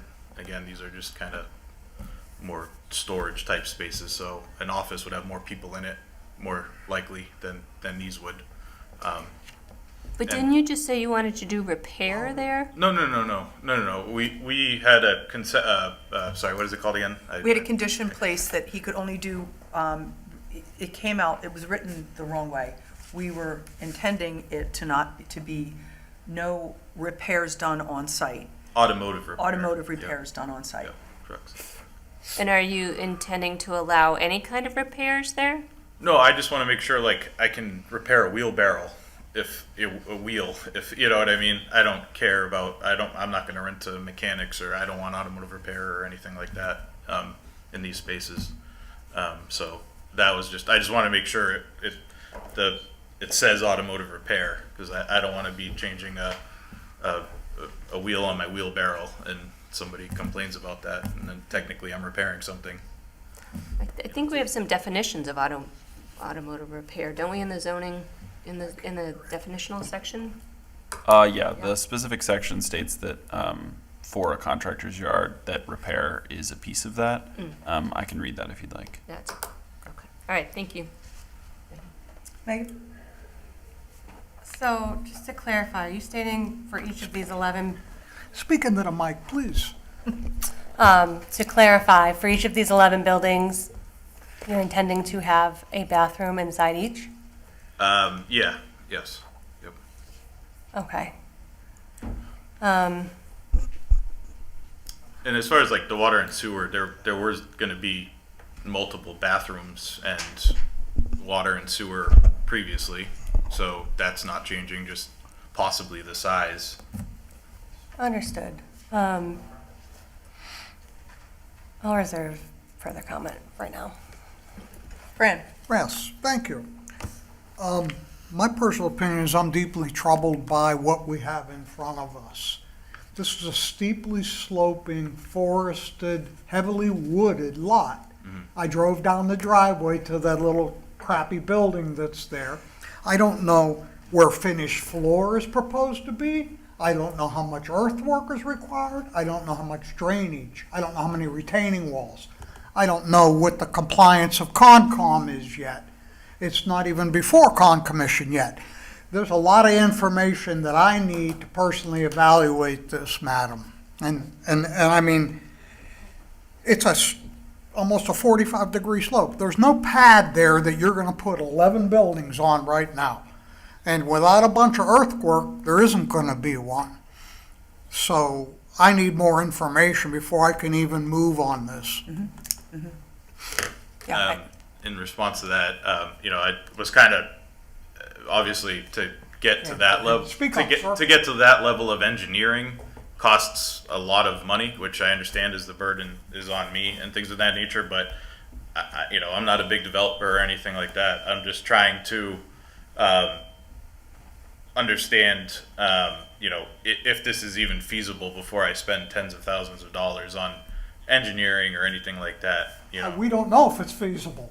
You have to decide if it's feasible, but we need more information or we can't determine anything here. Can you tell me where finished floor elevation is right now for those buildings? Where the pad elevation would be? No. No, you can't? No. Okay, thanks, I've heard enough, madam. all right. This is a public hearing. Is there anyone that wishes to be heard on this matter? Sir, if you could step forward.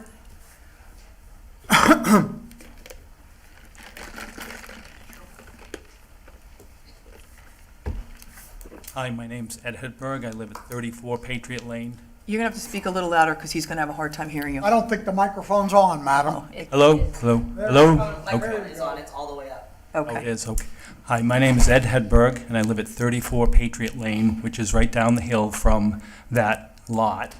And I was here last time when he presented his proposal, and none of the neighbors agreed with that. And now, we didn't know what was going on, and we came here to find out, and now there's going to be 11 units there, and there were only going to be 4 before. We didn't like it then. We really don't like it now. And I don't know how they could all fit on there. That, like you said, that's a very steep slope, small area, and I don't see how that's going to work. It's just going to ruin the neighborhood, and just wanted to express that concern. Thank you. Thank you. Appreciate that. Anyone else wishing to be heard? All right. Can I get a motion to adjourn the public hearing, please? I move to close the public hearing. Second? Second. All in favor? Aye. Aye. Okay, so moved. Board, do we want to talk? I would suggest perhaps that the applicant might want to ask for continuance on this matter until he gets his feet on himself a little better. Just a suggestion. I can't, the only thing I can do right now is not approve. But if there's a continuance, he comes back to the board with earthwork, with finished floor, with retaining walls, schematics. Shouldn't have closed the public hearing. Yeah, Shouldn't have closed the public hearing. I What's that, think, Ed? okay, so a couple things. Number one, we closed the public hearing, so Yeah. it's out of order to talk about this right now. But also, I think the applicant has suggested that he's not interested in spending the money to get that, to Okay. get to that point. That's So his we have to- business. We have to fit, we That's have his to business. be You don't want to comfortable or spend the not. money, you don't want to spend the money. It's Yeah. not up to me. Yep. I look at what the plot plan says, I look at the conditions, and I make a decision. I'm good. Can I ask a question? Like, why didn't we need any of those things before? Because there were still grading issues and would Because- Well, I did talk about all of those things last time, and I voted against it. And I still feel that this project is not appropriate to the location, topography, and all of the character of this site. I do think it will have a significant environmental impact. It may create a public health risk now that there are 11 different sewer lines being dug there, or I don't know, maybe it's on septic, but I think that's a potential. You have not provided us with any information to think otherwise. I do think it will create a nuisance by noise. I don't know about smoke, but certainly vibration. Every time a garage door goes up and down, or a truck rumbles down that road or into the development, that certainly could be a vibration. As far as I know, it will create a nuisance by traffic, because you haven't given us any information otherwise. And I think it will be detrimental to the public good or the neighborhood. So those issues are still in play. Is there, since 4 was like appropriate last time, is there, like, if I added 1 or 2, you know, to make it 6 or 7, is there a number, you know?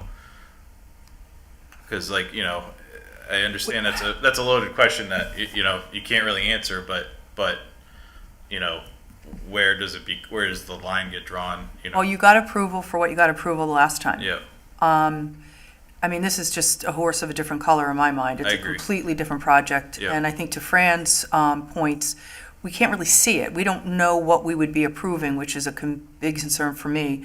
And not to reiterate what Ann just went through, but, you know, what we are, you know, there are certain constraints that we have to, you know, make sure that we're protecting the neighborhood. And, I mean, my biggest concern really would be the environmental.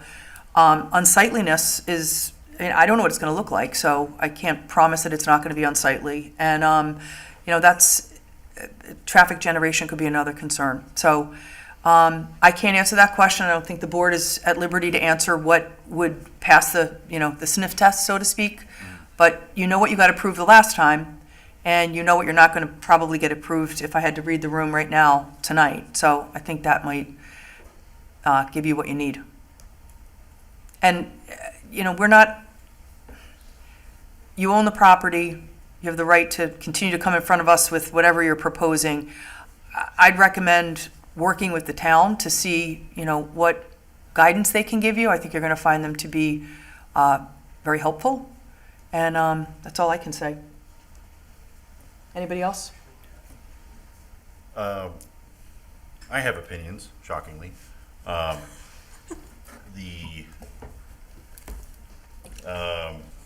Some of which are not shared by my board members here. But I think that what I do agree with that has been said is, Thank you, David. yep.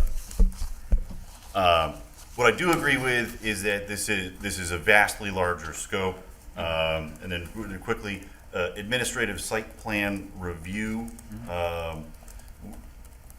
So he has something that was approved. The administrative site plan approval process is where, like, it just assumed that we voted yes. He would have to go before the building department to then get, like, signed off on what is that review. Just looking for a little more color for the applicant and for the hearing. Yeah, so the administrative site plan review is done between engineering, planning, and building.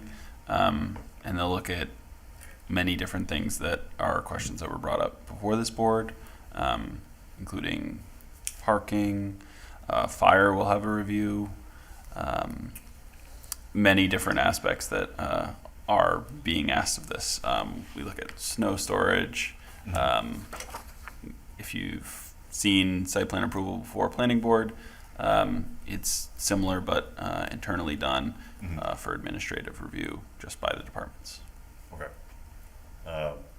With that being said, I think, like what Member Manella and Ann have said, is that there's a lot that has to go on here in order for this project to happen the way that you presented it to us for this application.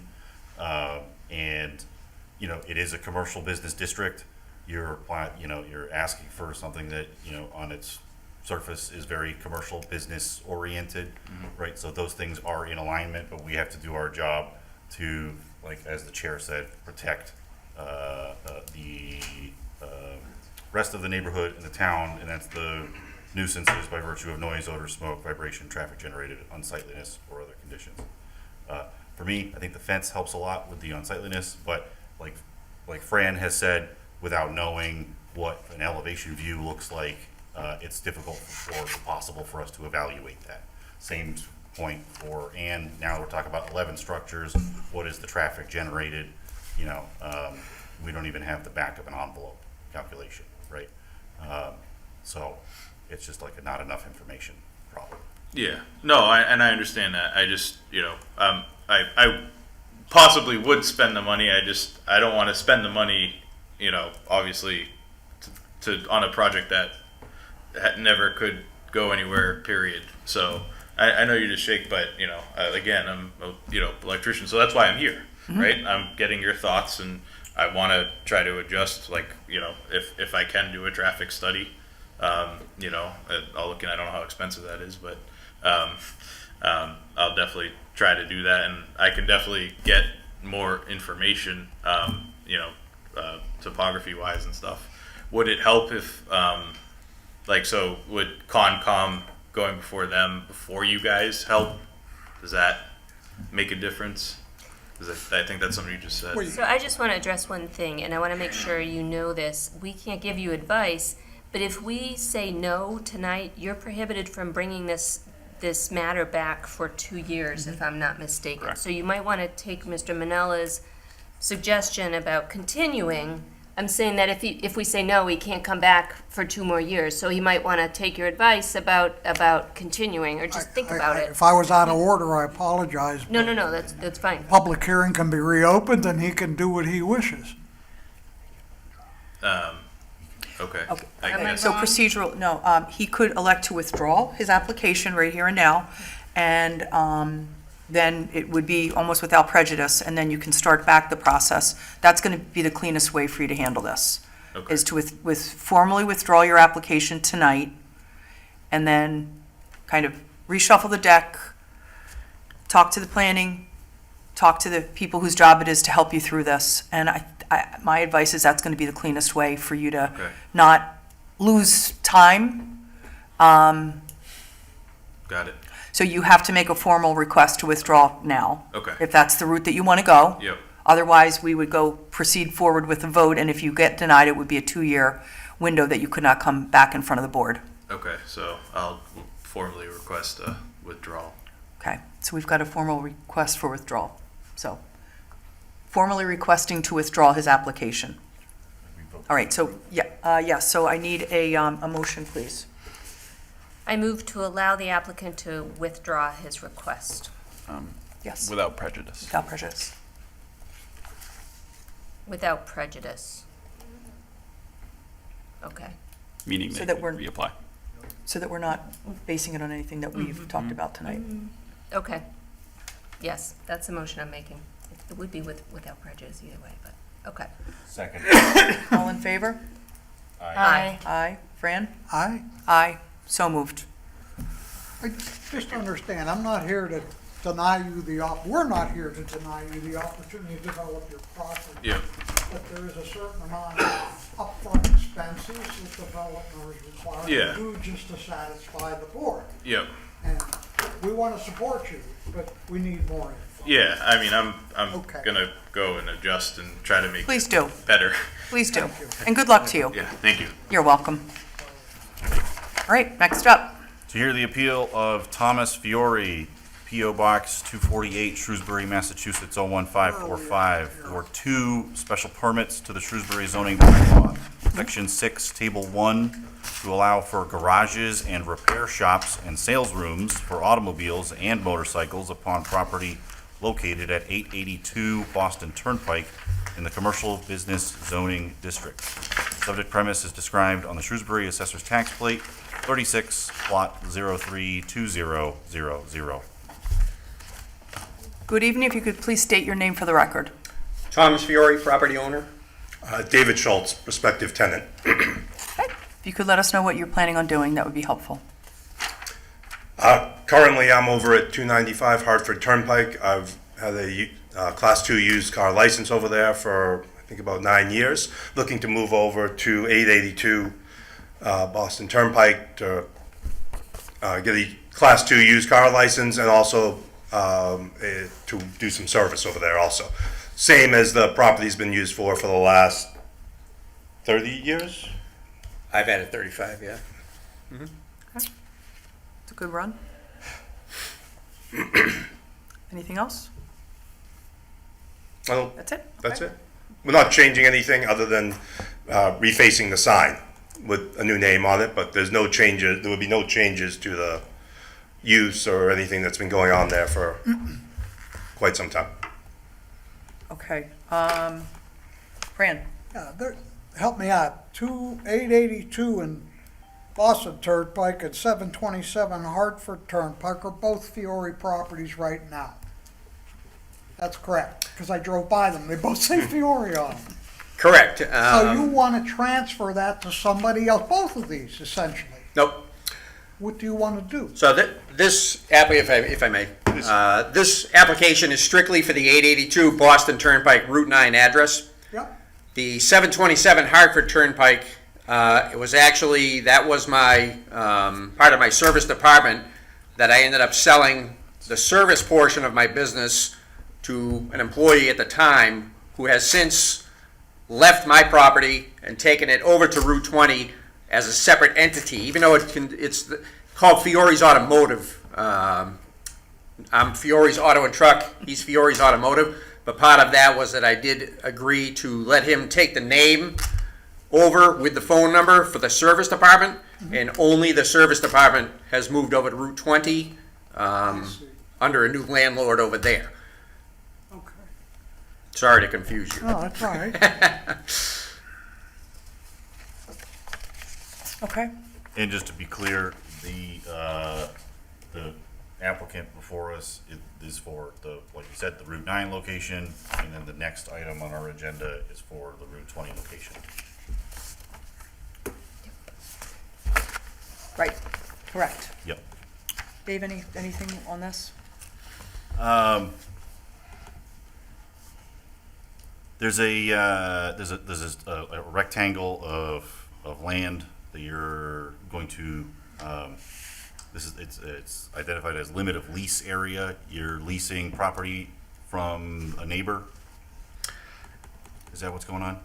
Yes, currently the driveway, I believe, which is about 40 by 100. Yep. I have a long-term lease on that from the Shrewsbury Commons, which are behind me.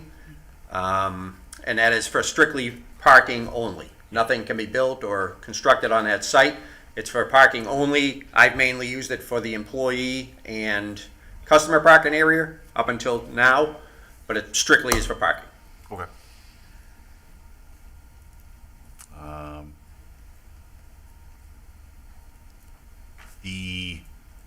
No, I got it.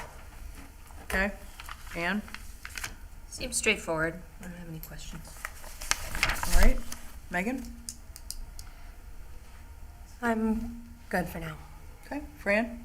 Basically, we're continuing the use. That's essentially what we're in front of. Okay, Yes. I'm good. Yes.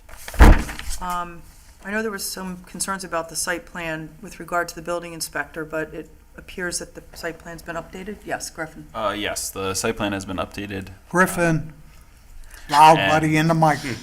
The lease area itself, it will need to get a special permit through the planning board to have parking remote from the site, but within 200 feet of the initial site. That said, special permit, they need to secure and shall be secured by an appropriate deed restriction as well. Mhm. So, But that's beyond our purview. correct, I'm just Okay. letting the board know. Okay, thank you. Mhm. All right. This is a public hearing. Is there anyone that wishes to be heard on this matter? If you could step forward, please. I would say state your name for the record, but we do know you. But you still need to state your name for the record. David Singh, 100 South Street. I've been getting my inspections from Tom for about 35 years since I moved to town, so the only question I have is, will I still be able to get my inspections from the new people? I'm sorry, was that a question? That's a question. It's a question. Sure. That's the plan, yes. That's all I want to know. Thank you. Thank you. Sorry. We needed that. Is there anyone else that wishes to be heard on this matter? All right. Be it as it may I get a motion to adjourn the public hearing, please. I move to close the public hearing. Can I get a second? Second. All in favor? Aye. In favor, Fran? Aye. Okay, all right. Moving right along. Any conversation? I have no comment. Yep. Ann? Nothing. Megan? Just that the proposed parking size is being non-compliant, is that within our purview or not? So that would be a planning board. Right? The parking size has since been changed on the plot plan. It now is conforming. Oh, It is yeah. now 9 by 18. All right. It was formerly 9 by 19. It is now 9 by 18. Okay. Have the parking issues been resolved to your satisfaction of what spaces and how many vehicles and all that are there now continues? Is that what we're saying? That everything is copacetic on the parking side? I can't speak for the zoning enforcement officer, but as far as this provided plot plan, everything that has been reviewed is compliant, correct? Okay. Okay, do we have enough information to make a motion? All right, let's proceed. Okay, we have two motions, one on the waiver, one on the relief. I move that the board approve the applicant's request for waivers as requested from Article 3, Section 3, Plans of Land from the Zoning Board Rules and Regulation for property located at 882 Boston Turnpike within the Commercial Business Zoning District. Can I get a second? Second. All in favor? Aye. Okay. I move the, sorry. Yep, next motion. I move the board to approve the applicant's request for two special permits from Section 6, Table 1 of the Shrewsbury zoning bylaw to allow for garage and repair shops and sales room for automobiles and motorcycles at 882 Boston Turnpike within the Commercial Business Zoning District. Second? Second. All in favor? Aye. Aye. So moved. Thank you. Thank you. Thank you. All right. Moving right along. To hear the appeal of TJCF LLC, 894 Boston Turnpike, Shrewsbury, Massachusetts 01545, for a special permit to the Shrewsbury zoning bylaw, Section 4B, to allow for a pre-existing non-conforming use, garage and repair shops, on property located at 727 Hartford Turnpike in the limited industrial zoning district. The subject premise is described on the Shrewsbury Assessor's Tax Plate 42, Plot 017001. Good evening. Good evening again. Through the chair, my name is Richard Ricker, and I'm an attorney with law offices at 11 Maple Avenue, and with me is Raymond J. Foley Jr., who is the principal of R.J. Foley, Inc., and he's now DBA Foley Motorsports as well as Foley Infinity. We went to the licensure board within the last Monday and received the Class 1 license for Infinity. Also with me is Matt Armenti, seated at the table to my far right, and he's an attorney with me at 11 Maple Ave. This property at 727 Hartford Turnpike has been a repair facility in one way or another for at least the last 24 years.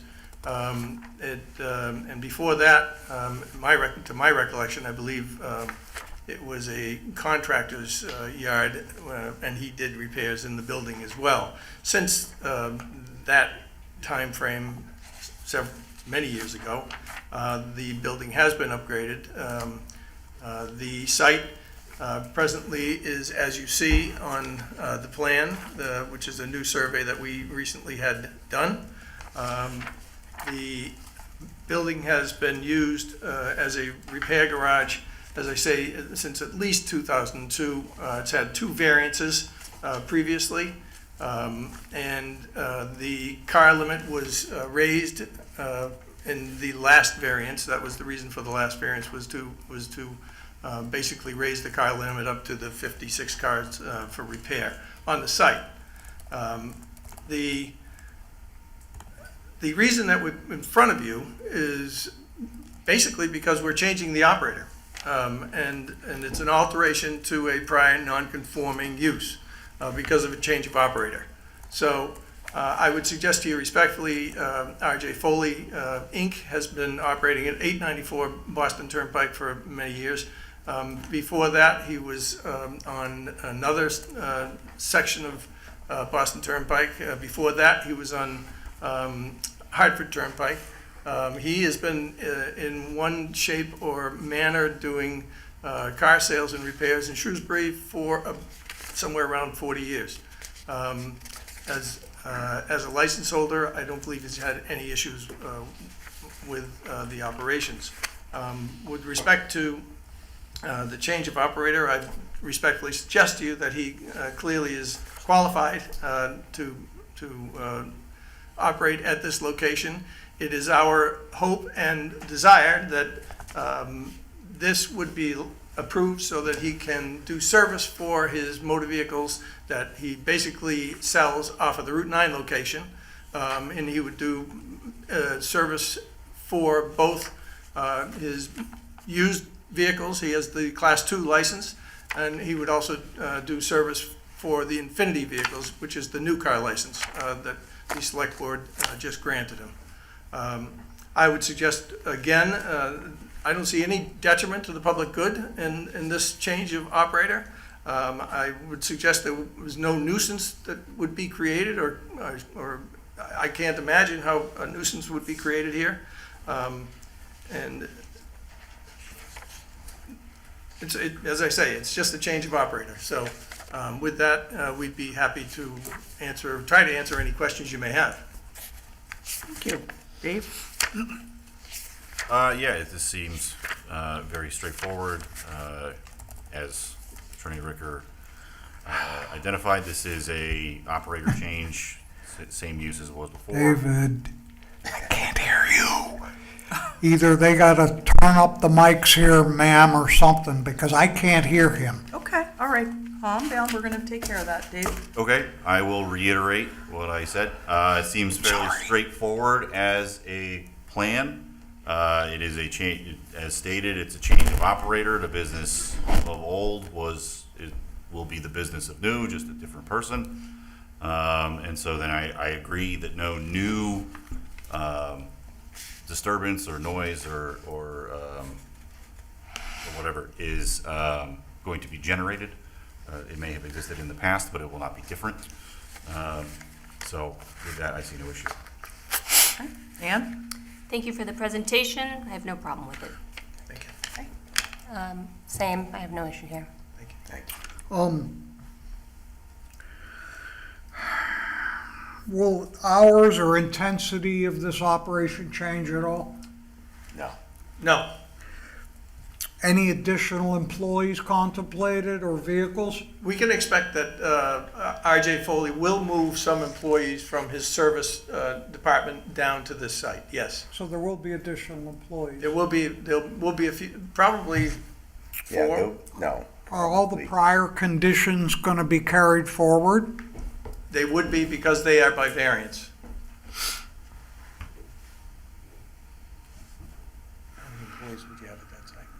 Are all the requested waivers appropriate to staff? Yes. And to answer your question, Mr. Manel, there would be 4 or 5 employees there. Okay. I mean, I wouldn't object to any of this as long as compliance with existing conditions and existing variances are continued forward. That's, And that's They the would, intent. which they would. That's the intent. I would just say it is a pleasure to have a business like yours come in front of us. You do a great job. Everything always looks pristine. That's what we want. You're the kind of business that we want in town, and there's no bias, although I have bought a car from you in the past. But I mean that. We appreciate It's nice to that. have good businesses come in front of us and doing the right thing, so we Thank you. appreciate that. Thank you. With that being said, this is a public hearing. Is there anyone that wishes to be heard? Oh, boy. All right. I did. I don't give instructions. David Singer, 400 South Street. The last meeting was just a comment for convenience, really. 727, I actually abut. It's my backyard neighbor, and we overlook it.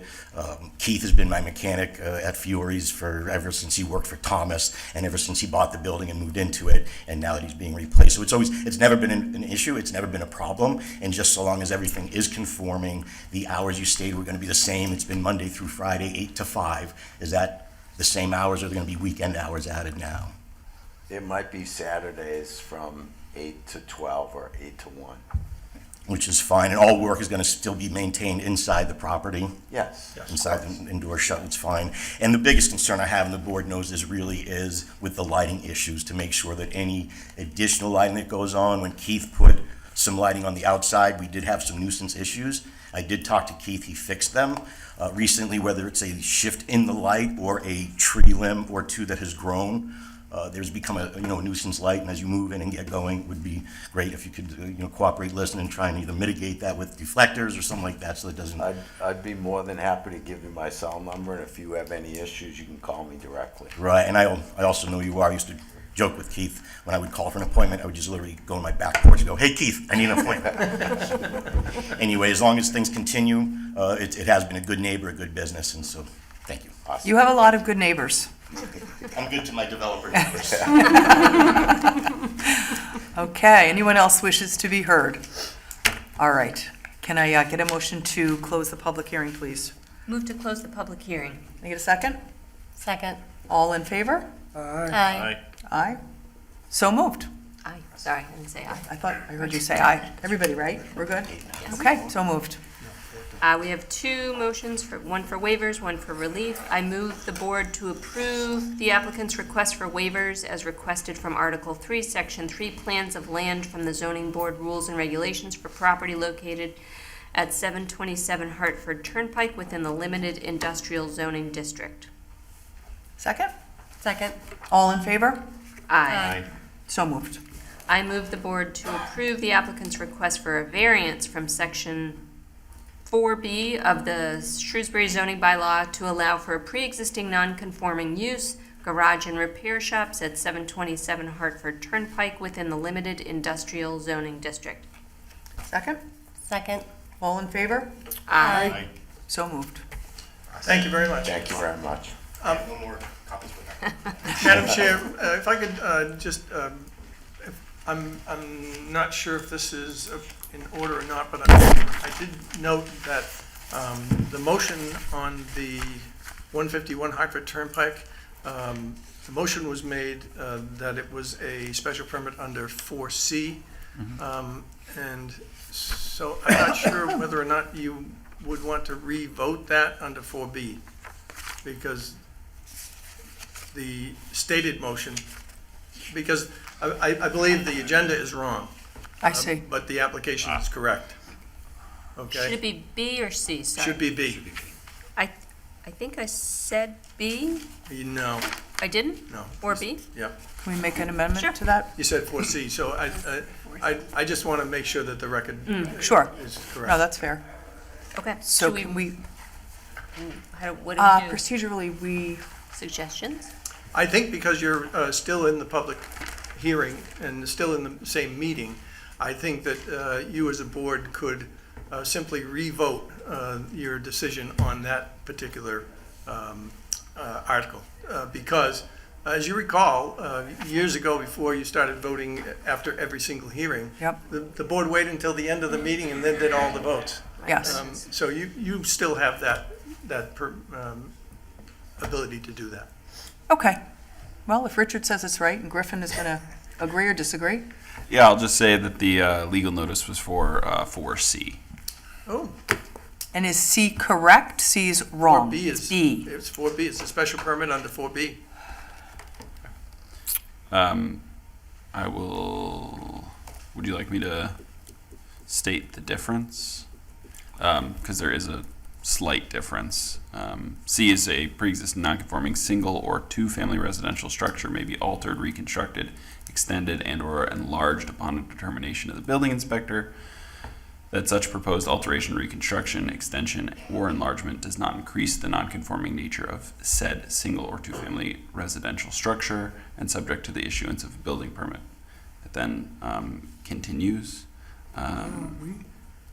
But B is except as described in Part C relative to single or two-family residential structures, no pre-existing non-conforming use may be changed or substantially extended, and no pre-existing non-conforming structure may be reconstructed, extended, or subject to structural change or alteration to provide for its use for substantially different purpose or for the same purpose in a substantially different manner, or to a substantially greater extent unless the owner first obtains a special permit from the Board of Appeals established in Section 9, finding that the proposed extension, alteration, reconstruction, or structural change will not substantially more detrimental than the existing nonconforming use or structure to the neighborhood.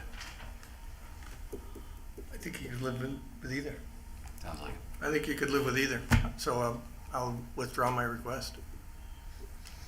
I think that it works You'll either withdraw way. your request for us to change? Yeah, Okay, to okay, revoke, fair enough. yeah, If you yeah. feel comfortable with that, then I that's can easy. live with it. No.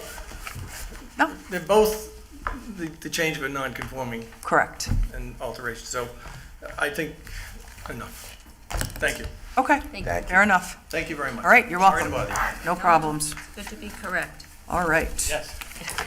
Next on the agenda, To hear the appeal of Daniel Ford, 47 Lear Street, Shrewsbury, Massachusetts, for two variances to the Shrewsbury zoning bylaw, Section 7C, Table 4, to allow for an accessory structure, a pool, 0 feet from the principal dwelling where 10 feet is required. Section 7B, Table 2, to allow for a garage addition 9 feet and 9 feet and 3/10 from the side setback where 30 feet is required, and a special permit to Section 4C to expand a pre-existing non-conforming dwelling 1 foot to the front setback on property located at 47 Lear Street in the Rural B zoning district. The subject premise is described on the Shrewsbury Assessor's Tax Plate 19, Plot 042000. good evening. If you could please state your name for the record. My name is Daniel Ford, 47 Lear Street, North. Griffin has it. Yes. Fran has stepped out. I didn't know Yep. if you wanted to pause or continue.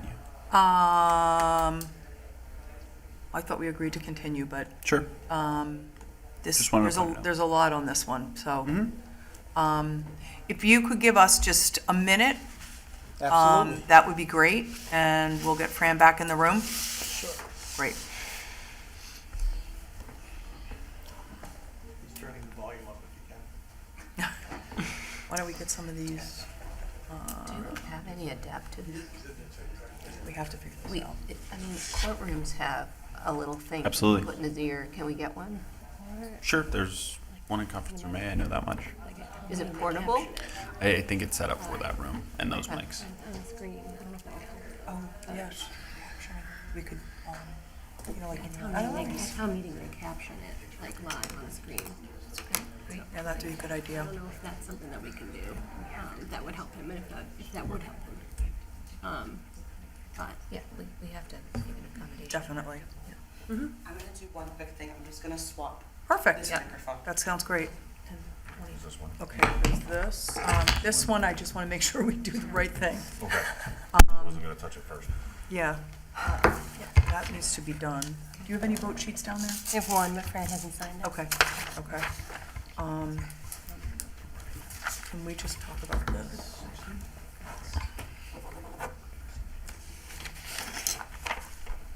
Sorry. Okay. You can just speak right into this. Can you hear me now? Is it on? Okay. We just quickly, that's easy. Okay.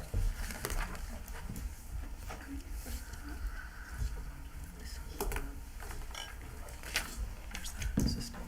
She confirmed that.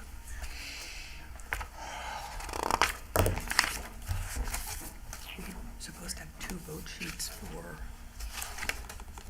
Previous one? missing one. We'll figure it out tomorrow. Unless it's, well, There's, which one is that? Oh, okay, so this is good. I think that's what I was waiting on.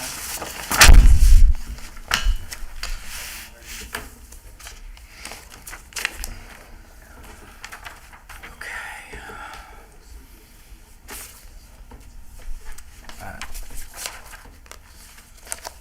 would you like to go find him? Sure.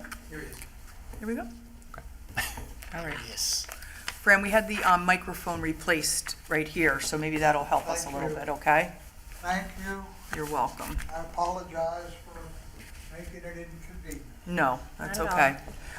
All right, let's just go back. If you could state your name for the record and then proceed forward, that would be great. Name is Daniel Ford, at 47 Lear Street North. All right, stage is yours. If you could tell us what you're doing. It's a lot. It's a lot. An addition of a garage and a pool.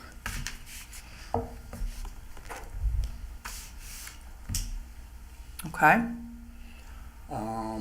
There were, I'm looking for a variance on a zero setback on the front, virtually zero setback on the front. What is it, 0 feet from the principal dwelling, which is already there. A variance for the garage addition to be 9 feet 3/10 from the side setback, and a special permit to expand a pre-existing non-conforming dwelling 1 foot to the front setback. Okay. We're going to launch right in, I think. Beautiful. All right. Dave? There's a lot to unpack here. Let's just start with the swimming pool. Yes. Why is it 0 feet from the building? 0 feet from the building because first of all, I had to be 30 feet from the wetlands that's on the water. Okay. So to encompass the pool, I'd have to be that close. Okay. It's basically to be like an infinity setup, if you can imagine. Okay. That's good to know because the drawing has it as like this light bulb shape. Yeah, it's to be determined the style of pool it is. It's a fiberglass preform construction sort of. And would the access to the pool be from the proposed deck? Yes. Okay. So you would be entering in and out of the swimming pool from the deck? The slide doors into the pool, yeah. Okay. And it's 0 feet because the deck is right here and the pool's right there? Yeah. Okay. All right, let's move on. It says here proposed container? Yeah. Is this a shipping container? Shipping container. Used or new? It is used, not in any tattered condition. Okay. Suitable use. Can you just talk to us a lot more about why a shipping container? Absolutely. I think it's a cool design, new retro sort of feel, and more than that, it's more of a transom between the house that's already built and the garage. So you'd actually walk into the main door entrance, walk into this mud hallway transom that you'd access the pre-existing premises that'd be on the left, and then on the right-hand side would be the garage building, which would have an ADU. Okay.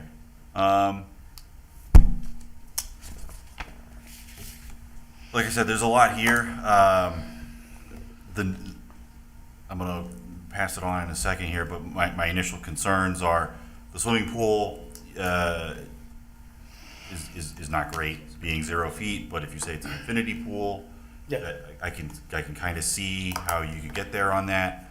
The container, I have a lot of apprehension about, from a visual nuisance perspective.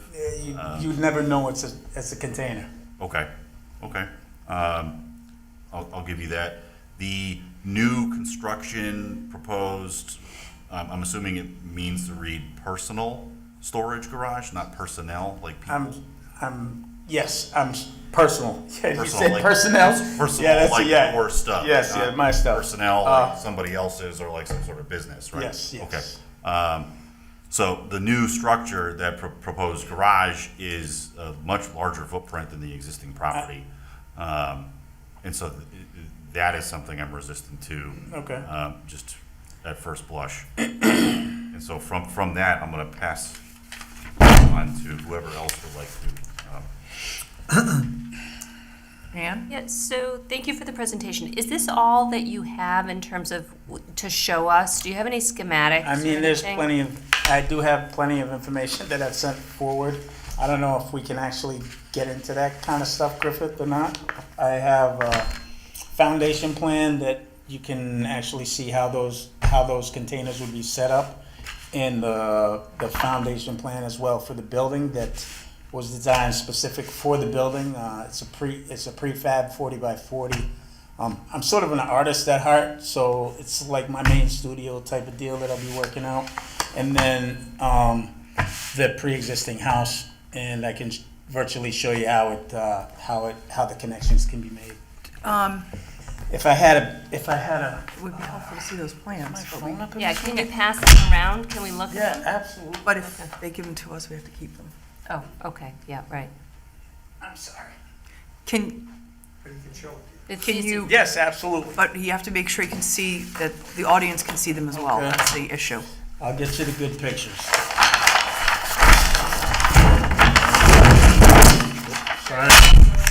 Sorry about that. So, There's also a stand that's up by the TV if there is a way to pop it up on there. That's there available for if you need it. Thank big you. square, everybody. Big square would be the prefab. If you could just put it on the easel. Easel? Ooh, Yep. okay. Okay. So, maybe. So that would be just a top view. This is the pre-existing house. The container would be connected up to this space right here is a bathroom. This is an existing deck. So the existing deck would be connected to the inside of this container with an open floor plan, like walk in here and there's an entrance into this space and area. There'll be another door that enters into this area. And this is the deck, this is the initial deck that comes out of the section of the building right here, the lower patio. And then the pool would be here in this area. And this would be the view from the water, which is, everything is faced towards the back section. The front section of this, of the garage would be a normal style of two garage doors and then a larger bay. But this is and that would be in this area here. It's a prefab building, and those prints are on in the permit. Drive. It is? I didn't see it. It's not. So these doors would come out onto the deck where the pool would be on the zero infinity pool, sort of zero entry to this zero setback from this side. There'd be another door over here that goes down onto the lower patio that comes out from the back side of the pre-existing house here. And these are the containers on top of the part of the footing, the floor plan, foundation. So Okay, thank you. I think we're dying to see like what it's really gonna Yeah, look how like. does it look? I have, I mean- I have pictures, if you guys, We can't I though. have a plug, I can show you better picture, than what I can tell you. Okay, I want to follow up on a different issue. Okay. Okay, so did you, okay, it's on here as a personal storage garage, but did you mention that you want it to be an ADU, accessory dwelling unit? There will be an ADU attached. That's what I'm But trying. it's not in here, In where? in any Any of of our the paperwork. materials. Oh, in the Say anything material- about a living space. As far, in these materials, no, it's In the not, it hasn't application. been designed yet. So your future plan is to add an ADU to Yes. this whole thing? Correct. And you don't have a schematic for us to see how it all comes together, because it's, Well, if you, this upper section right here is garage level at 0 grade. This lower section is below grade. oh, okay. So that is, the ADU. The ADU is, I'm sorry. Are you seeking to add a protected use ADU of 900 square feet or less? I am, at this present moment, I am looking for everything that's on this right here. Okay, none of that says anything about an ADU, Oh, no, that's, which I'm not a. I understand what you're implying, but I'm not talking about an ADU right now. We're talking about a garage, some containers, and the foundation. Okay, thank you. Megan? Me? Megan, go, Oh, I'm and then sorry. you can go. Okay. A lot of my questions have been asked already. I'm feeling similar to the Cherry Street application, that we don't have enough information. I don't have enough information right now to be able to make a decision. I would like to ask what type of information you would need, therefore I could grab. I think Chair stated, I want to see kind of exactly what this thing's going to look like. How tall is the proposed addition? Nothing will be above what it already is.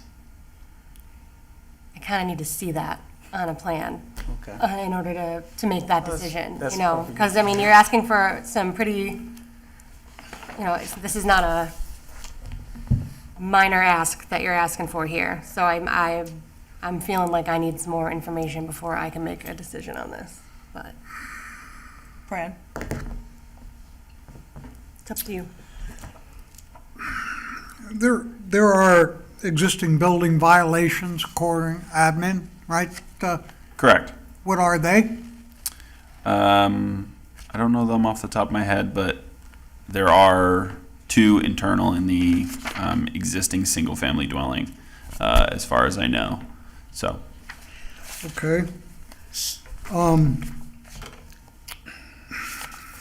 I drove down here.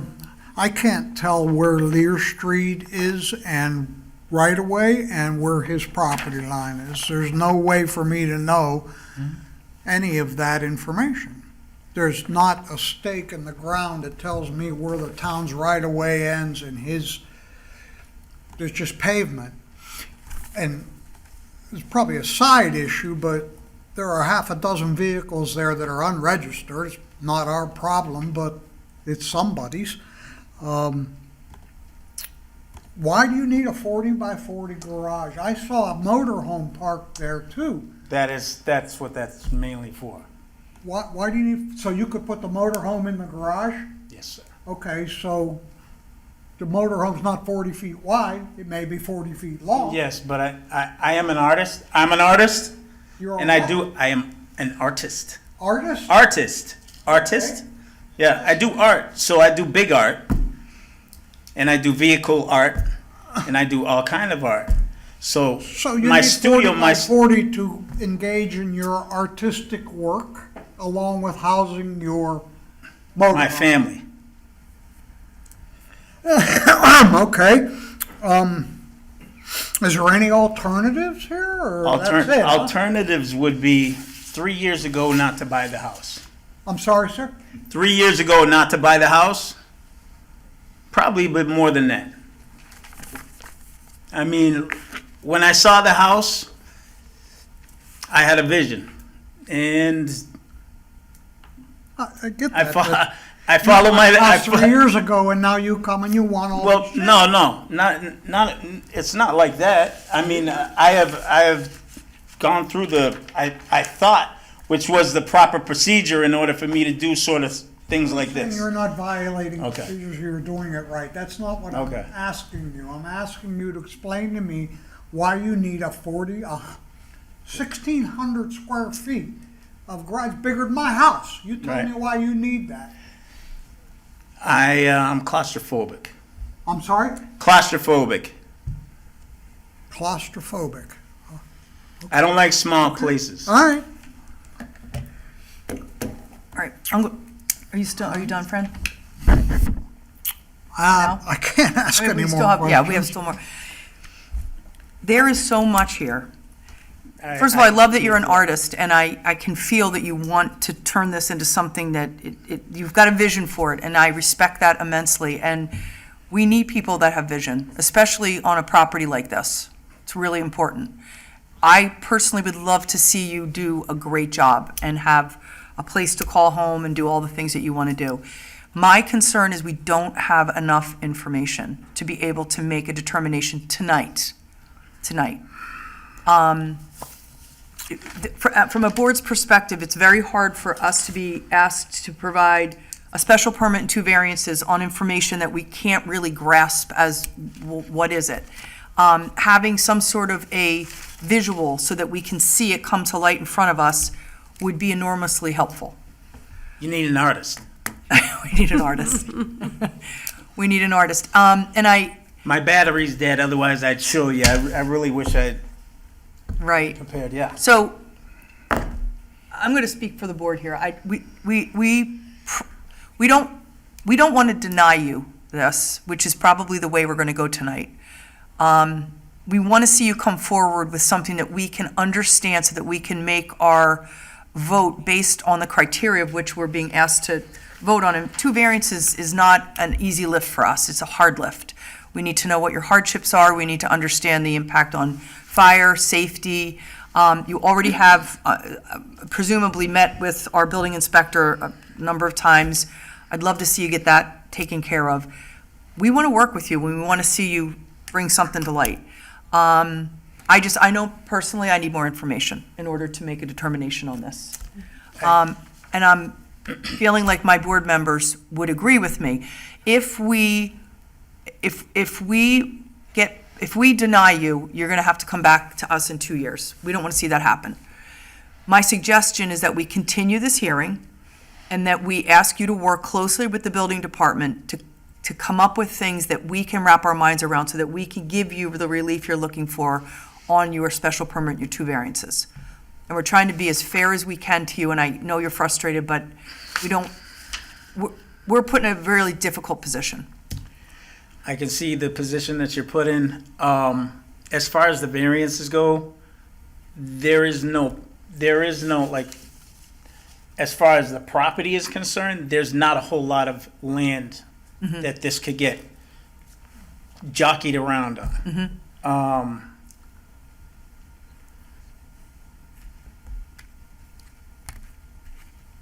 Yeah.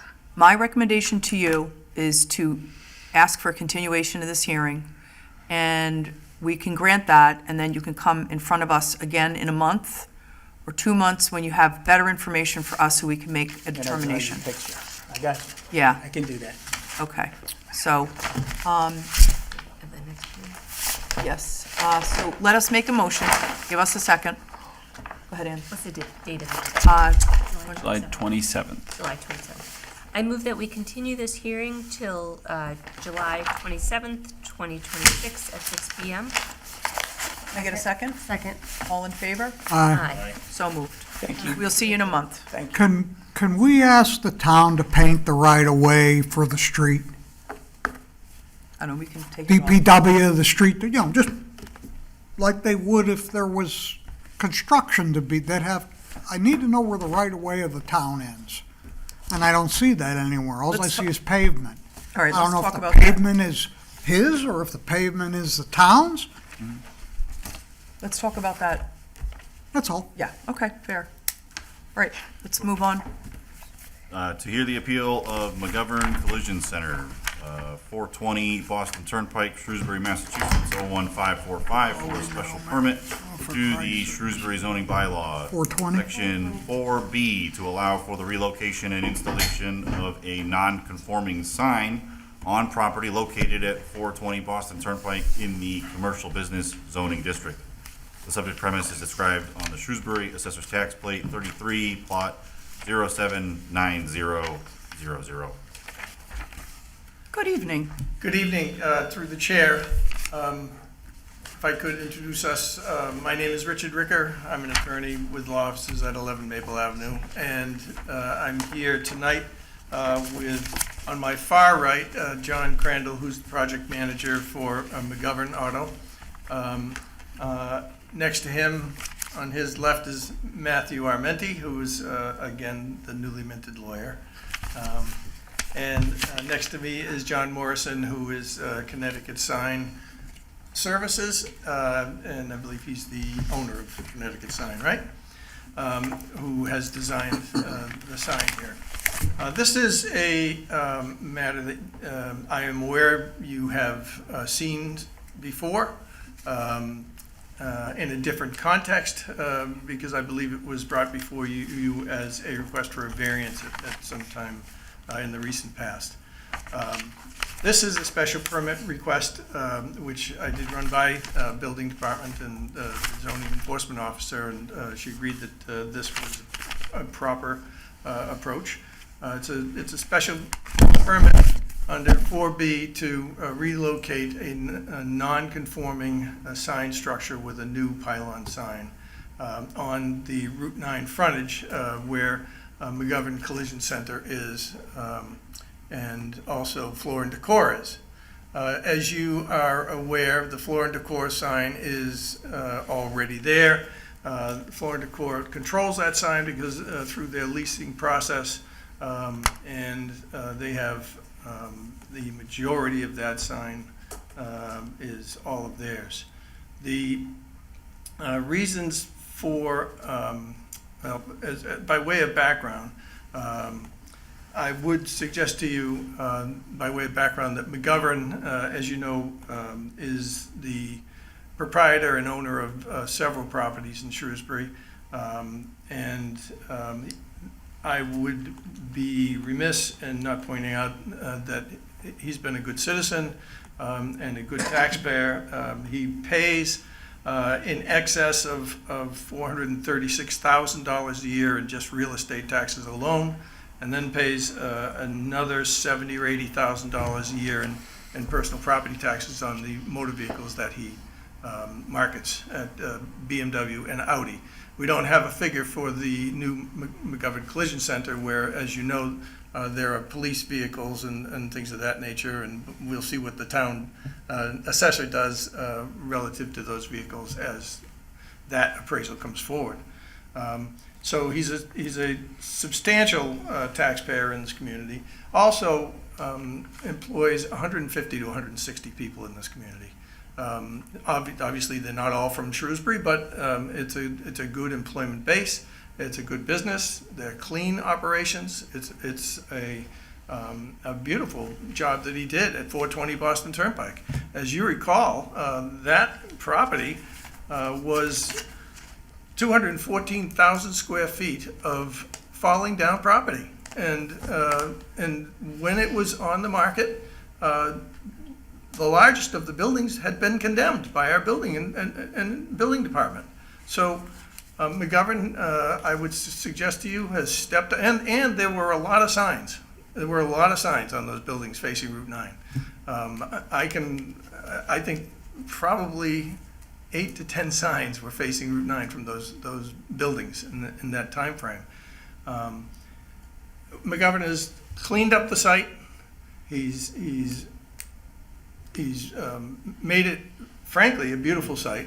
And he needs a sign. He needs a sign, and he needs a sign for his own business there, which services all of his auto dealerships. The visibility is a big issue for him at that location because it's a busy road. And the sign that you have in your package, as you can see, there I believe is an elevation and a picture of the signage that is proposed. And as you can see, that is well spaced apart from the floor and decor sign. And it is placed there, and also it's further back on the lot than the floor and decor sign by several feet. But it's intended to give people the opportunity to catch that sign with enough distance to then be able to pull in. If they are traveling on Route 9 at a fast speed, it gives them notice that McGovern is there, McGovern Collision Center. Another handicap that I don't think the board was aware of is that just behind these signs, at the edge of the pavement, is a high voltage electric line that runs underground. So we have to stay away from that. We can't, in terms of a variance, that probably would have been a great reason for a variance, but this is a special permit. And the sign that is in front of the floor and decor sign now is there, the signpost is there, the structure is there, and what we're proposing is to take that down and move it, and basically take it down, build this new McGovern Collision Center sign to replace it in a better location, further back on the further back from Route 9. It's almost 40 feet from Route 9, believe it or not, according to the plan. So I would suggest to you respectfully, there's 765 feet of frontage on this property. So theoretically, you could see 1,530 square feet of allowable signage according to the bylaw. This is just about half of that total allowed. And this is it. I mean, McGovern Collision Center and Floor and Decor, those are the only businesses here. When I'm talking about half the allowable zoning signage, I'm talking about the signs on the front of the buildings and everything, all right? So we're talking about all the signage there. So they come well within the bylaws, therefore it's in keeping with the bylaw that they've made this request. I would respectfully suggest to you that there is no nuisance by noise, unsightliness, odors, or anything of that nature, and it would not be detrimental to the public good as called for in the bylaw. As you can see, this gives people good notice that McGovern Collision Center is there. Good notice for people that are driving at that speed on Route 9. So I think that as a safety factor, it's a good thing to have a good stand-up sign alone like that. And I think basically we've all had a long night, so I think I've spoken enough. But if you have any questions, we'd be happy to answer them. I would just suggest to you that there's no harm here by moving the sign. In fact, we're improving what's there now. Dave? Sure. I'll start by saying here we have a commercial business, or we have the commercial business district, the property that lies inside of it, putting up a sign for a commercial business that they operate there. It is a plain, straightforward use. Businesses need signs. It's on Route 9. There are hundreds of signs as you go up and down Route 9. I have no objection to an additional sign in a commercial business district. If you were in another district, it would be a different conversation. You have brought forth the removal of an old sign that's no longer useful to you or us or anybody, and are going to eliminate that and relocate it with a brand new modern sign. So I have no problem with your application. Thank you. Pam? Yeah, I agree with David. Okay. Thank you. I didn't have a problem last time. I don't have a problem this time. I'm good. Thank you. So what we're doing is we're gonna eliminate the existing frame that's empty right now. We're gonna build this here thing. Yeah, I see it. We're gonna build this here thing. Okay.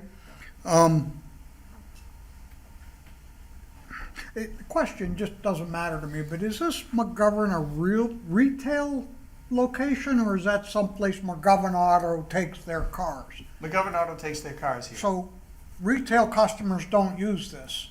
Well, Well, they don't use it If their directly. car gets banged up, if their car gets banged up during a trial period or something like that, or as a courtesy, McGovern will accommodate them, and they may bring their car there for repair. Okay. If you have an accident, you can bring your car to this location. Real loud, sir. If you had an accident, you can bring your car to that location. So it is a collision center that they could bring their car to. That's why we need signage, because we So do. if I have an accident, I don't come directly there. No, You can. You I could. can't. You You can, could. yeah. Bring my car there and say, hey, fix my Yeah, car. that's You part of the could. intent of the whole thing, yeah. Okay, Good. I understand now. You could, but it's busy. But So you're advertising a retail location as well as anything else? it's absolutely, it's a collision center no matter what, it's a collision center. But they do service all the McGovern automobiles. I don't see any nuisance conditions here. It's further away from the road. Might be a little taller, but there's tall, like David said, there's signs all over the place here. And we have two signs, once this is done, we have two signs on 671 feet of frontage, lineal frontage. That's pretty good. So, Okay, all right, I'm good. So the last time you were in front of us was for a variance, and you withdrew, and now you're here for a special permit. I think removing the black sign that, you know, I just want to compliment Attorney Ricker on something in reminding us, and I really had forgotten at what an eyesore this site was previous to this. And it's funny when that goes away and you have something nice, you forget what was there before. So this is a much, much better use of the land. And actually, the way you've demonstrated the sign, it looks better to me tonight. Maybe it's after the end of a long night, but I don't really have an issue with it at all. So thank you for coming back and being at the end of the meeting and being patient with us. So it was an interesting meeting, I'll give you that. it sure is. I hope we don't have a repeat of this in a long time. But that being said, this is a public hearing. Is there anyone that wishes to be heard on this matter? Nobody in the back? Okay. Can we get a motion to close the public hearing, I please? move to close the public hearing. Second? Second. All in favor?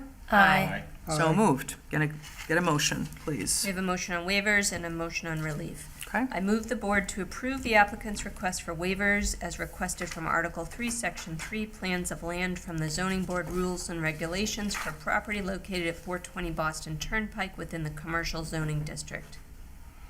Second? Second. All in favor? Aye. So moved. I move the board to approve the applicant's request for a variance from Section 4B. Special permit.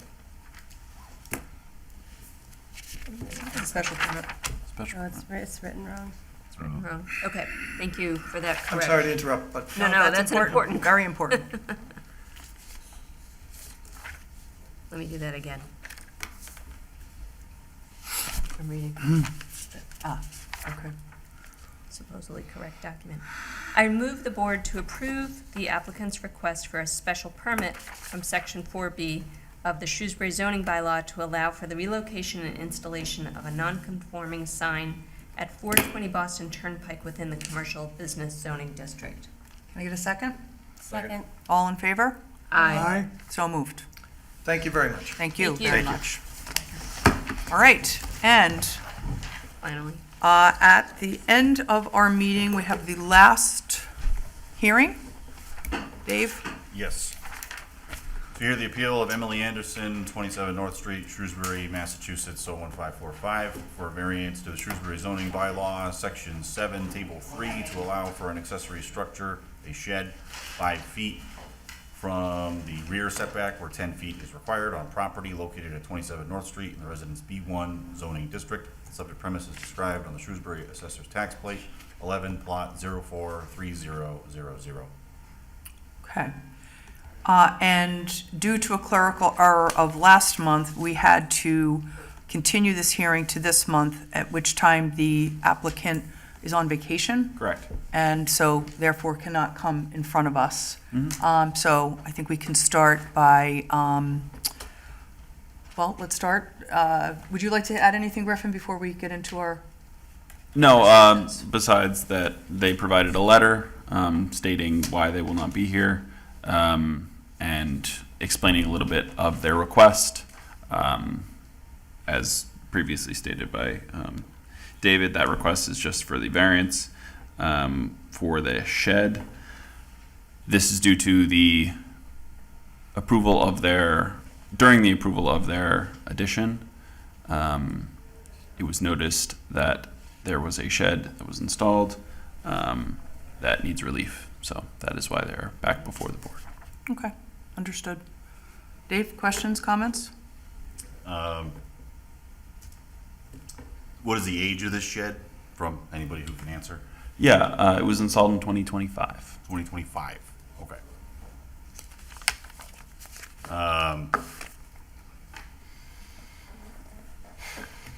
Okay. I got nothing else right now. Okay, Ann? I have nothing. Okay. Megan? I don't have Fran? anything.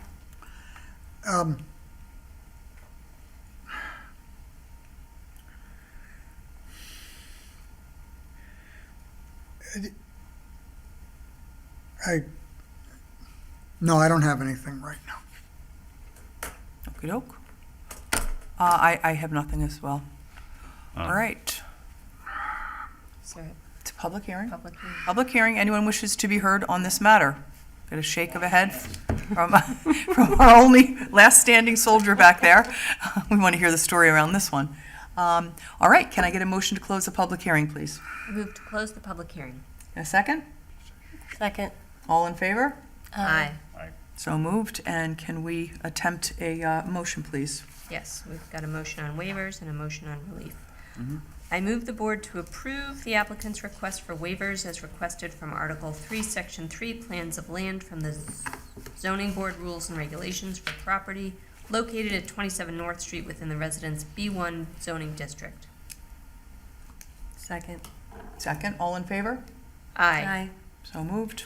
I move the board to approve the applicant's request for a variance from Section 7, Table 3 of the Shrewsbury zoning bylaw to allow for a shed at 27 North Street within the Residence B1 zoning district.